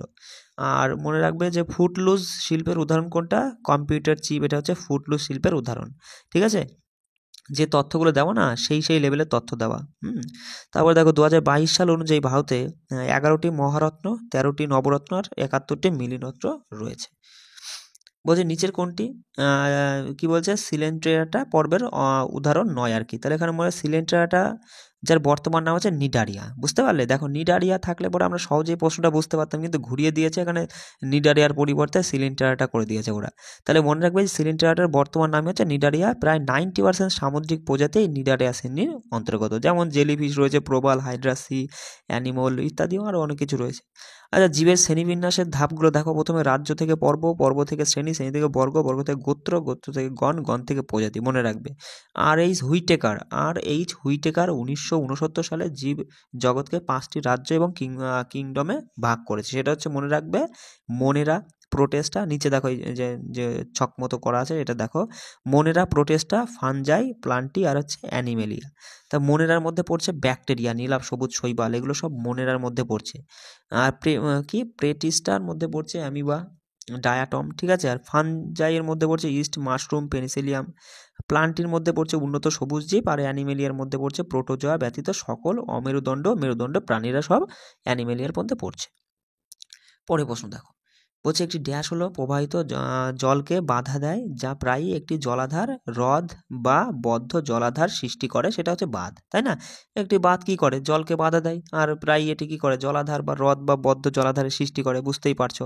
তা দেখো নদী তার মনে রাখবে বলছে নদী তার প্রবাহ পথে অবস্থিত বাধাগুলিকে এড়িয়ে চলার জন্য অনেক বড় বড় বাঁক নিয়ে এঁকে বেঁকে অগ্রসর হয়। এই বড় বড় বাঁকগুলিকে নদী বাঁক বা মিয়েন্ডার বলে। তাহলে পরীক্ষা এমন প্রশ্ন আসতে পারে যে মিয়েন্ডার কি বা মিয়েন্ডার কাকে বলে, এই দিয়ে 3-4 লাইনের বড় বড় 4টে অপশান দিয়ে দিল, যেখানে তুমি এটা দেখবা যে নদী তার প্রবাহপথে অবস্থিত বাধাগুলিকে এড়িয়ে চলার জন্য অনেক বড় বড় বাঁক নিয়ে এঁকে বেঁকে অগ্রসর হয়। সেই বড় বড় বাঁকগুলিকেই মিয়েন্ডার বা নদী বাঁক বলা হয়। আচ্ছা, মনে রাখবে ভারত তথা বিশ্বের দীর্ঘতম নদী বাঁক কোনটা? যেটা হচ্ছে হীরাকুদ, উড়িষ্যায় অবস্থিত। মোট দৈর্ঘ্য হচ্ছে 25.79 মিটার কিলোমিটার আর কি, যেটা মহানদীর উপর গড়ে উঠেছে। ভারত তথা বিশ্বের প্রাচীনতম বাঁধ হচ্ছে কাল্লানাই বাঁধ, যেটা তামিলনাড়ুর কাবেরী নদীর উপরে অবস্থিত। মনে রাখবে চোল রাজার আমলে যেটা নির্মিত হয়েছিল। কোন চোল রাজা? চোল রাজা মনে রাখবে কি করিকালান দ্বারা নির্মিত হয়েছিল, গ্র্যান্ড অ্যানিকট, ঠিক আছে, এটা মাথায় রাখবে। আচ্ছা দেখো, পরের প্রশ্ন কি বলছে যে কোন সংগঠন স্বামী দয়ানন্দ সরস্বতী প্রতিষ্ঠা করেছিলেন, যার উদ্দেশ্য ছিল হিন্দু ধর্মের সংস্কারের চেষ্টা করা? সেটা হচ্ছে আর্য সমাজ। স্বামী দয়ানন্দ সরস্বতী প্রতিষ্ঠা করেছিল কত সালে? 1875 সালে। কোথায়? বোম্বেতে। আচ্ছা দেখো, পরের পয়েন্টটা কি বলছে? বলছে বৈদিক শিক্ষার পুনরুজ্জীবন এবং ধর্মের বৈদিক বিশুদ্ধতার আহ্বান জানানোর জন্য স্বামী দয়ানন্দ সরস্বতী বেদে ফিরে চলো এই স্লোগানটা দিয়েছিল। তাহলে স্বামী বিবেকানন্দ বলছি কেন, স্বামী দয়ানন্দ সরস্বতী বৈদিক শিক্ষার পুনরুজ্জীবন এবং ধর্মের তোমার হচ্ছে বৈদিক বিশুদ্ধতার আহ্বান জানানোর জন্যই তিনি এই বেদে ফিরে চলে স্লোগানটা দিয়েছিল। আচ্ছা বলো, ব্রহ্ম সমাজ রাজা রামমোহন রায় কত সালে প্রতিষ্ঠা করেছিল? 1828 সালে। সত্য সুযোগ সমাজে প্রতিষ্ঠা করে জ্যোতিবা ফুলে, এটা হচ্ছে 1873-এ। প্রার্থনা সমাজ আত্মারাম পাণ্ডুরঙ্গ কত সালে? 1867 সালে। বলছে আরবিআইয়ের মতে ভারত পরিষেবা খাতে 1880-র দশকে জিডিপিতে ড্যাশের জন্য দায়ী ছিল। মনে রাখবে আরবিআইয়ের মতে ভারত পরিষেবা খাতে 1880-র দশকে জিডিপিতে তোমার 38.6%-এর জন্য দায়ী ছিল। এবার দেখো 2021 থেকে 22-এর মধ্যে দেখো 2021-22-এ কৃষি খাতে ভারতের জিডিপির পরিমাণ হচ্ছে 18.8%, শিল্প খাতে ভারতের জিডিপির পরিমাণ 28.2%, পরিষেবা খাতে ভারতের জিডিপির পরিমাণ ছিল 53%। 2021-22 হলেও কিন্তু মাথায় রাখবে, কারণ পরীক্ষায় জিডিতে কিন্তু এসএসসি টিসিএস কোশ্চেন করে, তো টিসিএস কিন্তু তোমার 18-17 সালের কোশ্চেনও কিন্তু তুলে দেয় বস। সেই জন্য বলছি 21-22 বলে এড়িয়ে যেও না, এটাও কিন্তু মাথায় রেখো। আচ্ছা দেখো, পরের কোশ্চেনটা বলছে ভারতের সংবিধানে কোন ধারাটি রাজ্য কার্যনির্বাহী নিয়ে কাজ করে? সেটা হচ্ছে 153 থেকে 167 নং ধারা রাজ্য কার্যনির্বাহী নিয়ে কাজ করে। তাহলে আমরা দেখলাম 100, এর মধ্যে মনে রাখবে 153 থেকে 162 ধারা হচ্ছে রাজ্যপাল সম্পর্কিত, 163 থেকে 167 হচ্ছে তার রাজ্যমন্ত্রী এবং অ্যাডভোকেট জেনারেলের সাথে সম্পর্কিত। তো 153-তে কি বলছে? বলছে প্রত্যেকটি রাজ্যে একজন রাজ্যপাল থাকবে, যিনি রাষ্ট্রপতি দ্বারা নিযুক্ত হবেন, ঠিক আছে। একই ব্যক্তি 2 বা ততোধিক রাজ্যে রাজ্যপাল পদে নিযুক্ত হতে পারেন। এটা তোমার হচ্ছে 1956 সালে 7তম সংবিধান সংশোধনী আইনের মাধ্যমে সংবিধানে যোগ করা হয়েছিল। 154-তে বলা হচ্ছে যে রাজ্যের শাসনতান্ত্রিক ক্ষমতা রাজ্যপালের হাতে ন্যস্ত থাকবে। 155-তে বলছে রাজ্যপাল নিয়োগ এবং পদের মেয়াদ 5 বছর, এটা বলা হয়েছে। 156 তোমার হচ্ছে রাজ্যপালের কার্যকালের শর্তাবলী এবং অপসারণের প্রক্রিয়ার সঙ্গে মানে সম্পর্কিত তথ্য বলা হয়েছে। 157-তে রাজ্যপাল নিয়োগের যোগ্যতা, যেটা বয়স 35+ হতে হবে, আর রাজ্য আইনসভার সদস্যদের জন্য যোগ্যতার অধিকারী হতে হবে। আর 158-তে তোমার বলা হয়েছে যে দেখো রাজ্যপালের কার্যালয়ের শর্ত, তোমার হচ্ছে সংসদের কোনো কক্ষের সদস্য বা বিধানসভা বা বিধান পরিষদের সদস্য হওয়া যাবে না, লাভজনক কোনো পদে থাকা যাবে না, এই সম্পর্কে বলা হয়েছে। আর 159 তোমার হচ্ছে রাজ্যপালের শপথ বা নিশ্চিতকরণের সাথে সম্পর্কিত। 160টা হচ্ছে রাজ্যপাল কর্তৃক আকস্মিক বা আপৎকালীন কার্যকারিতা পালনের জন্য 160 নং ধারাটা। আর 161তে তোমার হচ্ছে রাজ্য আইনের বিরুদ্ধে অপরাধের জন্য দোষী সাব্যস্ত যে কোনো ব্যক্তির দণ্ড, ক্ষমা, শাস্তি মকুব করার ক্ষমতাটা রয়েছে। আর 162তে রাজ্য সরকারের নির্বাহী ক্ষমতা আর ব্যাপ্তি নিয়ে আলোচনা করা হয়েছে। 163তে রাজ্যপালকে সহায়তা বা পরামর্শ দেওয়ার জন্য মন্ত্রী পরিষদ থাকবে, এটা বলা হয়েছে। 164তে মুখ্যমন্ত্রীকে রাজ্যপাল নিযুক্ত করবেন, এই বিষয়টা বলা হয়েছে 164 নং ধারায়। দেখো আর দুটো রয়েছে যে 165 ধারাটিকে এই যে রাজ্যের জন্য প্রধান সরকারি উকিল বা তাদের দায়িত্ব যোগ্যতার রূপরেখা প্রদান করে 165। 166 তোমার হচ্ছে রাজ্যের সরকারি ব্যবসা পরিচালনার সাথে সম্পর্কিত। আর 167টা হচ্ছে তোমার হচ্ছে রাজ্যের প্রশাসন সংক্রান্ত মুখ্যমন্ত্রীর দায়িত্বে রাজ্যপালকে প্রদান করা, এইটা বলা হয়েছে 167তে। পরে প্রশ্ন দেখো, বলছে মোহিনীঅট্টম একটি একক শাস্ত্রীয় নৃত্যের ধারা যা কোন রাজ্যের সাথে সম্পর্কিত? জানোই তো মোহিনীঅট্টম কেরল। এবার এই ছকটা দেখো, ছকটা তো আগে একবার করিয়েছি, যে ভারতনাট্যম তামিলনাড়ু, কত্থক উত্তরপ্রদেশ, আর মনে রাখবে কথাগুলি হচ্ছে কেরল, মোহিনীঅট্টমও কেরল, ঠিক আছে। কুচিপুড়ি অন্ধ্রপ্রদেশ, মণিপুরি মণিপুর, উড়িষ্যা আর হচ্ছে সাত্রিয়া হচ্ছে আসাম। আর দেখো এবার সে চলে আসো বাদিকে, হচ্ছে ভারতে 8টি শাস্ত্রীয় নৃত্যের মধ্যে মনে রাখবে এই যে এখানে কি রয়েছে, মোহিনীঅট্টম, এটাও একটি, ঠিক আছে। তা মোহিনীঅট্টম নৃত্য শৈলীর সাথে যুক্ত যারা সঙ্গীত নাটক একাডেমি পুরস্কার পেয়েছেন তিনি হচ্ছেন টি চিন্নামু আম্মা। কত সালে? 1972-এ প্রথম ব্যক্তি যিনি মোহিনীঅট্টমে সঙ্গীত নাটক একাডেমি পুরস্কার পান। তারপর হচ্ছে ভারতী শিবাজি, তারপরে দীপ্তি ওম, চেরি ভাল্লা, গোপিকা ভার্মা, ভি কে হাইমাভাতি, ঠিক আছে। তারপর মন্দাকিনী ত্রিবেদী, নির্মলা পানিকার, তারপর হচ্ছে নীনা প্রসাদ, এরা সকলেই কিন্তু মোহিনীঅট্টমের সঙ্গে যুক্ত আর সঙ্গীত নাটক একাডেমি পুরস্কার পেয়েছে। ওই যে নিম্নলিখিত কোন রাজ্যে মকর সংক্রান্তি পেদ্দা পাণ্ডুগা হিসেবে পালিত হয়? অন্ধ্রপ্রদেশে। মনে রাখবে অন্ধ্রপ্রদেশের মকর সংক্রান্তি পেদ্দা পাণ্ডুগা নামে পরিচিত। পশ্চিমবঙ্গের মকর সংক্রান্তি পৌষ সংক্রান্তি নামে পরিচিত। তামিলনাড়ুর মকর সংক্রান্তি পোঙ্গল নামে পরিচিত। কর্ণাটক রাজ্যের মকর সংক্রান্তি সুগ্গি হাব্বা নামে পরিচিত। কেরল রাজ্যের মকর সংক্রান্তি হচ্ছে বিলাক্কু নামে পরিচিত। মহারাষ্ট্রের মকর সংক্রান্তি হলদি কুমকুম নামে পরিচিত। হিমাচল প্রদেশের মকর সংক্রান্তি হচ্ছে মাঘ সাজি নামে পরিচিত। আর রাজস্থানের মকর সংক্রান্তি হচ্ছে সংক্রান্ত নামে পরিচিত। এগুলো কিন্তু মাথায় রাখবে। চলে আসি পরের প্রশ্নে, বলছে পুষ্টি যে পদ্ধতিতে জীব মৃত এবং ক্ষয়প্রাপ্ত পদার্থ থেকে পুষ্টি গ্রহণ করে তাকে ড্যাশ বলা হয়? সেটা হচ্ছে স্যাপ্রোট্রফিক বা মৃতজীবী পুষ্টি বলা হয়। এখানে মনে রাখবে যে পদ্ধতি দ্বারা কঠিন ও জটিল খাদ্যবস্তু গ্রহণের মাধ্যমে পুষ্টি উৎপন্ন হয় তাকে হ্যালোজোয়িক পুষ্টি বলা হয়, যেমন মানুষ, ঠিক আছে। তারপর এটা মাথায় রাখবে যে পুষ্টি পদ্ধতিতে একটি প্রাণী অপর একটি প্রাণীর সহাবস্থানের থেকে পুষ্টি সংগ্রহ করে তাকে মিথজীবী পুষ্টি বলে, জানোই তো। যেমন হচ্ছে রাইজোবিয়াম, তোমার হচ্ছে রোমারা, রাইজোবিয়াম, তারপর হচ্ছে মনে রাখবে ব্যাকটেরিয়া এবং সিম্বো জাতীয় গাছের মূল, নোডিউল, এদের মধ্যে মিথজীবীর সম্পর্ক লক্ষ্য করা যায়। তারপরে দেখো আরও তথ্য রয়েছে যে অন্য জীবদেহ অর্থাৎ আশ্রয়দাতা থেকে পুষ্টিরস নিয়ে পুষ্টি সম্পূর্ণ করে তাদেরকে মনে রাখবে পরজীবী বলে, যেমন উকুন, তারপরে স্ক্যাবিস, ঠিক আছে। তারপর হচ্ছে স্বর্ণতা, এগুলো আর কি। আর মিথজীবীর উদাহরণ কোনগুলো? Euglena, agaricus. মিথজীবী তো আমরা প্রথমে কোশ্চেনটাই মনে হয় মিথজীবী ছিল। হ্যাঁ, মিথজীবী পুষ্টি, মিথজীবী আর কি কারা? মিথজীবী প্রাণীদের নাম, জীবদের নাম মনে রাখবে যে ইউগ্লিনা, অ্যাগারিকাস। পরের প্রশ্নটা দেখো, মাদার অফ মোহিনীঅট্টম ড্যাশের উপর ভিত্তি করে একটি তথ্য কাহিনী চিত্র। তাহলে এখানে মনে রাখবে মাদার অফ মোহিনীঅট্টম হলো কলামণ্ডলম কল্যাণী কুট্টি আম্মার জীবন এবং অবদানের উপর ভিত্তি করে তোমার হচ্ছে এই তথ্য কাহিনী চিত্র।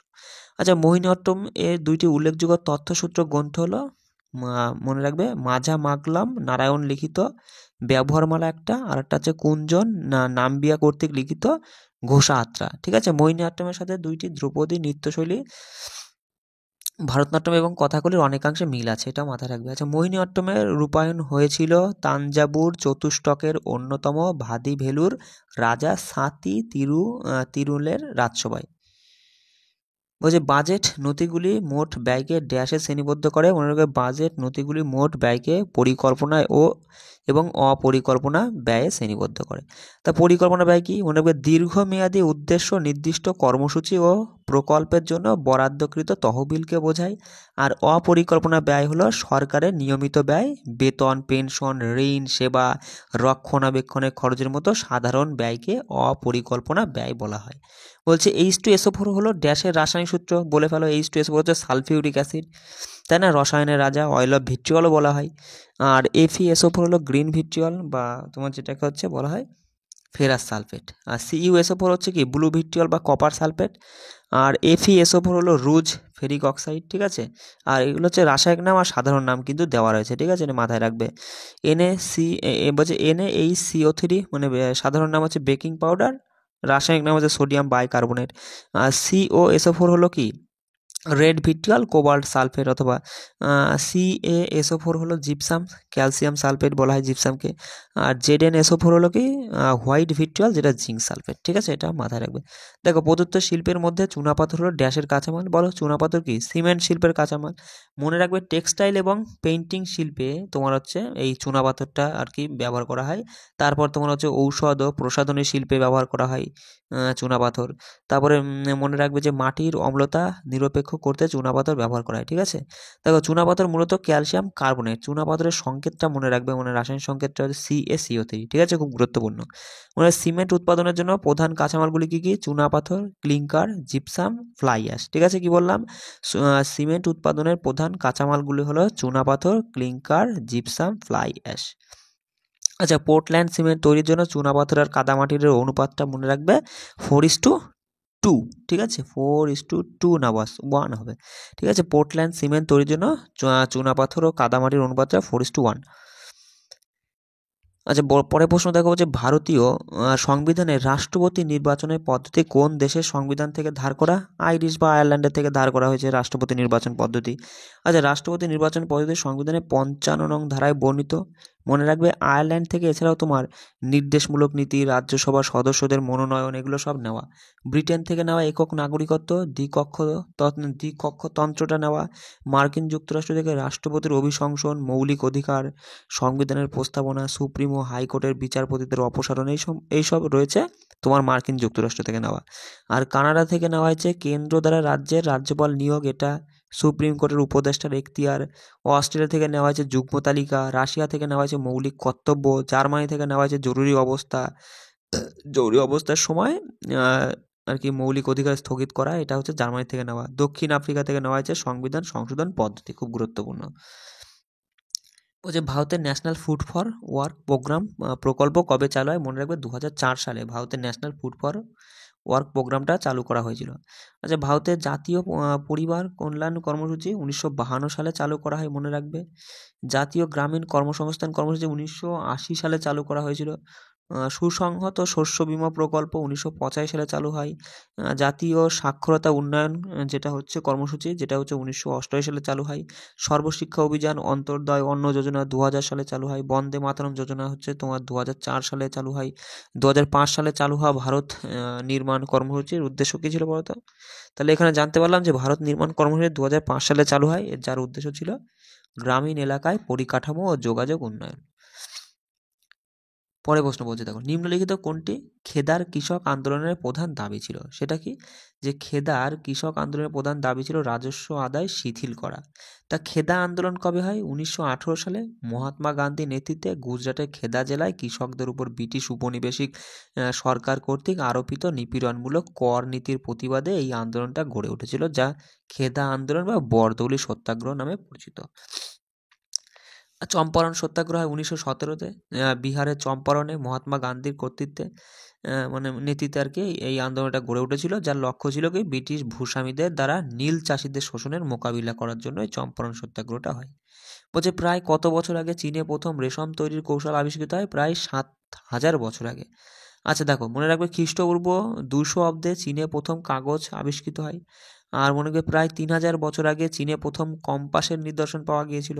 প্রায় 7000 বছর আগে মেহেরগড়ে তুলা উৎপাদিত হয়েছিল। প্রায় 7000 বছর আগে মিশরে পিরামিড তৈরির কৌশল আবিষ্কৃত ছিল। খুব গুরুত্বপূর্ণ তথ্য, ঠিক আছে? মানে বিভিন্ন জায়গা থেকে খুঁটে বেছে তৈরি করা বস নিজের হাতে করে। সেই জন্য বলছি এরকম কোথায় তুমি পাবা না, খুঁজে দেখো। সারা ইউটিউব চ্যানেলে এইভাবে কোনোদিন কোনো ক্লাস করেইছে নাকি আমার মনে জানা নেই, ঠিক আছে? সেই জন্য বলছি কাজ মানে ঠিক মতো করে একটু পড়ে যাও, ঠিক আছে? খুব কাজে লাগবে। দেখো পরেরটা কি বলছে যে 1983 সালে ক্রিকেট বিশ্বকাপে ফাইনাল ম্যাচে কোন ভারতীয় খেলোয়াড় সর্বোচ্চ রানের স্কোর করেছিল? Krishnamachari Srikkanth. Player of the match হয়েছিল মহিন্দর অমরনাথ। মনে রাখবে শুরুতে একদিবসীয় ক্রিকেট বিশ্বকাপ 60 ওভারের খেলা হতো। কোন বছর থেকে এই বিশ্বকাপ 50 ওভারের খেলা শুরু হয়? সেটা হচ্ছে 1987 সাল থেকে, ঠিক আছে? আর BCCI board of control for cricket in India, যেটা 1927 সালে স্থাপিত হয়েছিল। তারপরে প্রশ্ন দেখো, বলছে স্বাধীনতার সময় ভারতের জনসংখ্যার কত শতাংশ কৃষির উপর নির্ভরশীল ছিল? মনে রাখবে স্বাধীনতার সময় ভারতের জনসংখ্যা 75% কৃষির উপর নির্ভরশীল ছিল। 2011 সালে আদমশুমারি অনুসারে ভারতের জনসংখ্যার প্রায় তোমার হচ্ছে 67% কৃষির উপর নির্ভরশীল ছিল। তারপর বলছে কৃষি আদমশুমারি প্রতি 5 বছর পর পর পরিচালিত হয়। মনে রাখবে 2011 সালের আদমশুমারির তথ্য অনুসারে পশ্চিমবঙ্গের কত শতাংশ পরিবার তোমার হচ্ছে ব্যাংকিং ও নন ব্যাংকিং ফিনান্স কর্পোরেশনের অ্যাক্সেস রয়েছে? সেটা হচ্ছে 48.78%। পশ্চিমবঙ্গের কথা। পশ্চিমবঙ্গে মোট কর্মক্ষম জনসংখ্যার কত শতাংশ প্রান্তিক কার্যকলাপে জড়িত, যার 6 মাসেরও কম সময় ধরে জীবিকা নির্বাহ করে? সেটা হচ্ছে 33.3%। মনে রাখবে। দেখো বলছে 2011 সালের আদমশুমারি অনুসারে পশ্চিমবঙ্গের জনসংখ্যার কত শতাংশ শহরাঞ্চলে বাস করে? প্রায় 32%। কি বললাম? প্রায় 32%। 2011 সালের আদমশুমারি অনুসারে পশ্চিমবঙ্গের জনসংখ্যার শহর গ্রামের অনুপাত কত? সেটা শহর গ্রাম বলেছে। শহর গ্রামের অনুপাত 8:17। বেমানানটি বেছে নাও। বেমানান কোনটা এর মধ্যে? দেখো ওরা কি কি রয়েছে, রাবার রয়েছে, তুলা, শন আর পাট। এর মধ্যে দেখো, এর মধ্যে একটা জিনিস দেখো যে তুলা, শন, পাট এগুলো সব তন্তু জাতীয় ফসল, কিন্তু এখানে দেখো রাবারটা কি, এগুলো রাবারটা কিন্তু এটা তন্তু জাতীয় ফসল না, এটা হচ্ছে এটা প্রাথমিকভাবে হচ্ছে ল্যাটেক্স উৎপাদনের জন্য চাষ করা হয়, যা বিশেষ করে রাবার ভিত্তিক পণ্য উৎপাদনে ব্যবহৃত হয়, ঠিক আছে? আর এখানে তুলা, শন, পাট এগুলো তন্তু জাতীয় ফসল, যেগুলো হচ্ছে তোমার হচ্ছে বস্তা দড়ি, পণ্য জাতীয় তৈরি জিনিস তৈরিতে ব্যবহৃত হয়। আচ্ছা পরেরটা দেখো কি বলছে, বলছে জেট স্ট্রিম হলো বলছে কি বলছে জেট স্ট্রিম নয়, সরি, বলছে ড্যাশ হলো তোমার হচ্ছে কি ড্যাশ হলো ট্রোপোস্ফিয়ারে উচ্চতায় আর কি পশ্চিমী বায়ুর একটি সরল বলয়। এদের গতিবেগ তোমার হচ্ছে গ্রীষ্মকালে প্রায় 110 কিমি পার ঘন্টা থেকে শীতকালে প্রায় 184 কিমি পার ঘন্টা পর্যন্ত। সেটা হচ্ছে জেট স্ট্রিম। মাথায় রাখবে যে জেট স্ট্রিম হলো ট্রোপোস্ফিয়ারের উচ্চতায় পশ্চিমা বায়ুর একটি সরল বলয়, ঠিক আছে? যাদের গতিবেগ হচ্ছে গ্রীষ্মকালে 110 থাকে কিমি পার ঘন্টা, আর তোমার হচ্ছে শীতকালে প্রায় 184 কিমি পার ঘন্টা থাকে, ঠিক আছে? আর মনে রাখবে যে বায়ু সবসময় উচ্চচাপ অঞ্চল থেকে নিম্নচাপ অঞ্চলে প্রবাহিত হয়। বায়ুর ক্রমবর্ধমান বলছে কি পার্সেলের কারণে মনে রাখবে বায়ুর ক্রমবর্ধমান পার্সেলের কারণে সাধারণত সাইরাস ধরনের মেঘ তৈরি হয়, ঠিক আছে? তারপর মনে রাখবে যে রোরিং ফোর্টিস বা যাকে আমরা গর্জনশীল চল্লিশা বলি, এটা দক্ষিণ গোলার্ধের বায়ুকে দেওয়া একটি নাম। এটি সাধারণত ওয়েস্টার্লিস নামেও পরিচিত। মনে রাখবে তারপরে দেখো মনে রাখবে যে কোন ধরনের জেট বায়ু প্রায় তোমার হচ্ছে 27 ডিগ্রি থেকে 30 ডিগ্রি উত্তর অক্ষাংশে অবস্থিত? সেটা হচ্ছে উপক্রান্তীয় পশ্চিমা জেট বায়ু, যেটা 27 ডিগ্রি থেকে 30 ডিগ্রি উত্তর অক্ষাংশে অবস্থিত। বলছে কোনটি বায়ুভর গঠনের জন্য অঞ্চল তোমার হচ্ছে সাইবেরিয়ান সমভূমি হচ্ছে বায়ুভর গঠনের মানে গঠনের উৎস অঞ্চল হলো সাইবেরিয়ান সমভূমি। বলছে যখন দুটি ভিন্ন বায়ু ভর মিলিত হয় তখন তাদের মধ্যে সীমানা অঞ্চলকে ফ্রন্ট বলা হয়। কি বললাম? যখন দুটি ভিন্ন বায়ুভর মিলিত হয় তখন তাদের মধ্যে সীমানার অঞ্চলটিকে কি বলে? ফ্রন্ট বলে, ঠিক আছে? বলছে দেখো স্বাধীনতার পর ভারত তার প্রথম পঞ্চবার্ষিক পরিকল্পনা কোন সালে শুরু করেছিল? মনে রাখবে 51 সালে। বলছে ভারতের প্রধানমন্ত্রী মনে রাখবে যে ভারতের প্রধানমন্ত্রী জওহরলাল নেহরু দেশের উন্নতি ও বিকাশ করার জন্য রাশিয়াকে অনুসরণ করেই তোমার এই পঞ্চবার্ষিক পরিকল্পনা গঠন করে। এবার পঞ্চবার্ষিক পরিকল্পনার সময়কালটা একটু মাথায় রাখবে, কিন্তু গুরুত্বপূর্ণ। প্রথম 51 থেকে 56, দেখো পঞ্চবার্ষিক পরিকল্পনা প্রত্যেক 5 বছর পর পর হয়। কেবল তোমার হচ্ছে মনে রাখবে 66 থেকে 69, এই পাশে দেখো ডান দিকে 66 থেকে 69, আর হচ্ছে 78 থেকে 80, আর 90 থেকে কত 92, এই যে সালগুলোর মধ্যে কোনো পঞ্চবার্ষিক পরিকল্পনা হয়নি। আর কেবলমাত্র মনে রাখবে যে তোমার পঞ্চমতম পঞ্চবার্ষিক পরিকল্পনা 4 বছর হয়েছিল, বাকিগুলো সব 51 থেকে শুরু করে 5 বছর পর পর যাবে। তাহলে প্রথমটা 51 থেকে 56, তারপর দ্বিতীয়টা মানে দ্বিতীয় পরিকল্পনা আর কি 56 থেকে 61, 61 থেকে 66, 66 থেকে 69 মধ্যে কিন্তু হয়নি। তাহলে 69 থেকে আবার শুরু হয়ে 5 বছর 74, 74 থেকে 78, এটা কিন্তু 4 বছর। কেন? আমরা তো জানলাম যে পঞ্চমটা 4 বছরের, বাকি সবগুলো 5 বছরের। ষষ্ঠমটা দেখো 80 থেকে 85, কারণ 78 থেকে 80 তো রোলিং প্ল্যান চলেছিল, যার মধ্যে কোনো মানে পঞ্চবার্ষিক পরিকল্পনা হয়নি। 80 থেকে 85 এভাবে গিয়েছে আর কি। ঠিক আছে, এগুলো একটু দেখে নিও। বলছে দেখো, কোন ভারতীয় নৃত্যশিল্পী 2003 সালে পদ্মবিভূষণের সর্বকনিষ্ঠ প্রাপ্ত ছিলেন? মনে রাখবে সোনাল মানসিং। ঠিক আছে, পদ্মবিভূষণ প্রাপক নৃত্যশিল্পীদের তালিকা দেখো। 2000 সালে হরিপ্রসাদ চৌরাশিয়া, তারপরে কেলুচরণ মহাপাত্র, যশরাজ মতিরাম। ঠিক আছে, যেগুলো কিন্তু খুবই গুরুত্বপূর্ণ, বিভিন্ন পরীক্ষা এসে সেগুলোই এখানে তোলা। অনেক তো রয়েছে পদ্মশ্রী পুরস্কার প্রাপক, সবার নাম পড়তে গেলে কি আর আমাদের মাথা থাকবে? ঠিক থাকবে? এই জন্য যেগুলো খুবই গুরুত্বপূর্ণ সেগুলোই তোলা। তাহলে 2000 সালে মনে রাখবে পদ্মবিভূষণ প্রাপক নৃত্যশিল্পী কারা? মনে রাখবে যে হরিপ্রসাদ চৌরাশিয়া, কেলুচরণ মহাপাত্র, যশরাজ মতিরাম। 2001 সালে মনে রাখবে আমজাদ আলী খান, তারপরে হচ্ছে জুবিন মেহতা, শিবকুমার শর্মা, গাঙ্গুবাই হাঙ্গাল। 2000 সালে হচ্ছে কিষান মহারাজ। 2003-এ হচ্ছে সোনাল মানসিং। 2005-এ হচ্ছে আর.কে. লক্ষ্মণ এবং রামনারায়ণ। আর 2006 সালে হচ্ছে পদ্মবিভূষণ প্রাপক ব্যক্তি গোপাল কৃষ্ণন। ঠিক আছে, দেখো পরে প্রশ্ন বলছে যে ক্যালসিয়াম কার্বনেট রাসায়নিক সূত্রকে CaCO3 ক্যালসিয়াম কার্বনেট, তাই না? তো দেখলাম একটু আগে। বলছে কোন ভিটামিন থিয়ামিন নয় পরিচিত? ভিটামিন B1 বলো। ভিটামিন A রেটিনল, B1 হচ্ছে থিয়ামিন, B2 হচ্ছে রাইবোফ্লাভিন, ভিটামিন B3 হচ্ছে কি নিয়াসিন, B5 হচ্ছে প্যান্টোথেনিক অ্যাসিড, B6 হচ্ছে কি পাইরিডক্সিন, B7টা হচ্ছে ফলিক অ্যাসিড, B7টা হচ্ছে বায়োটিন। হ্যাঁ, সরি, আমি একটু তাড়াতাড়ি করতে, দেখো এখানে দেখো B9 হবে। হ্যাঁ, B9টা হচ্ছে ফলিক অ্যাসিড, B7 হচ্ছে বায়োটিন, এটা মাথায় রাখবে।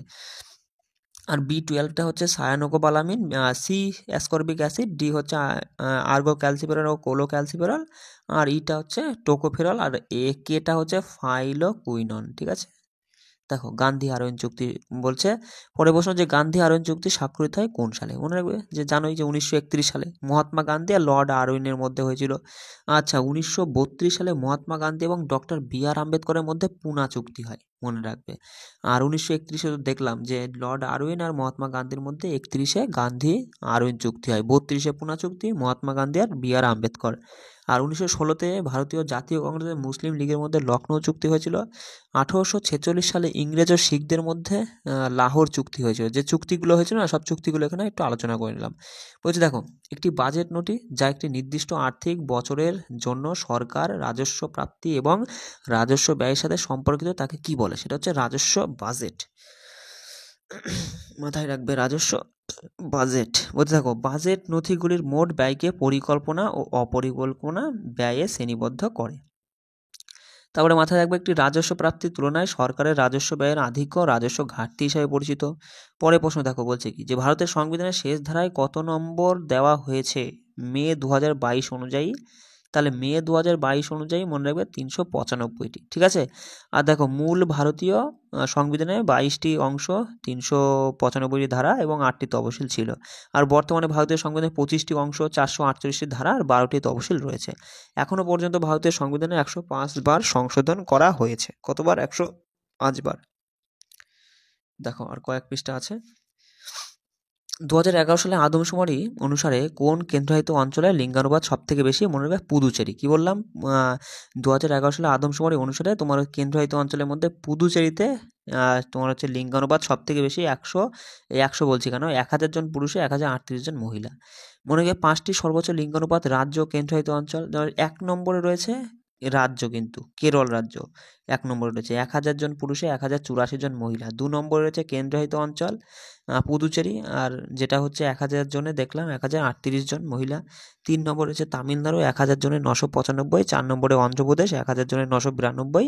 5 নম্বরে ছত্তিশগড় 1000 জনে 991। তারপর দেখো 2011 সালে আদমশুমারি অনুসারে দমন ও দিউ কেন্দ্রশাসিত অঞ্চলের লিঙ্গানুপাত সব থেকে কম। কত? 1000 জন পুরুষে 618 জন মহিলা।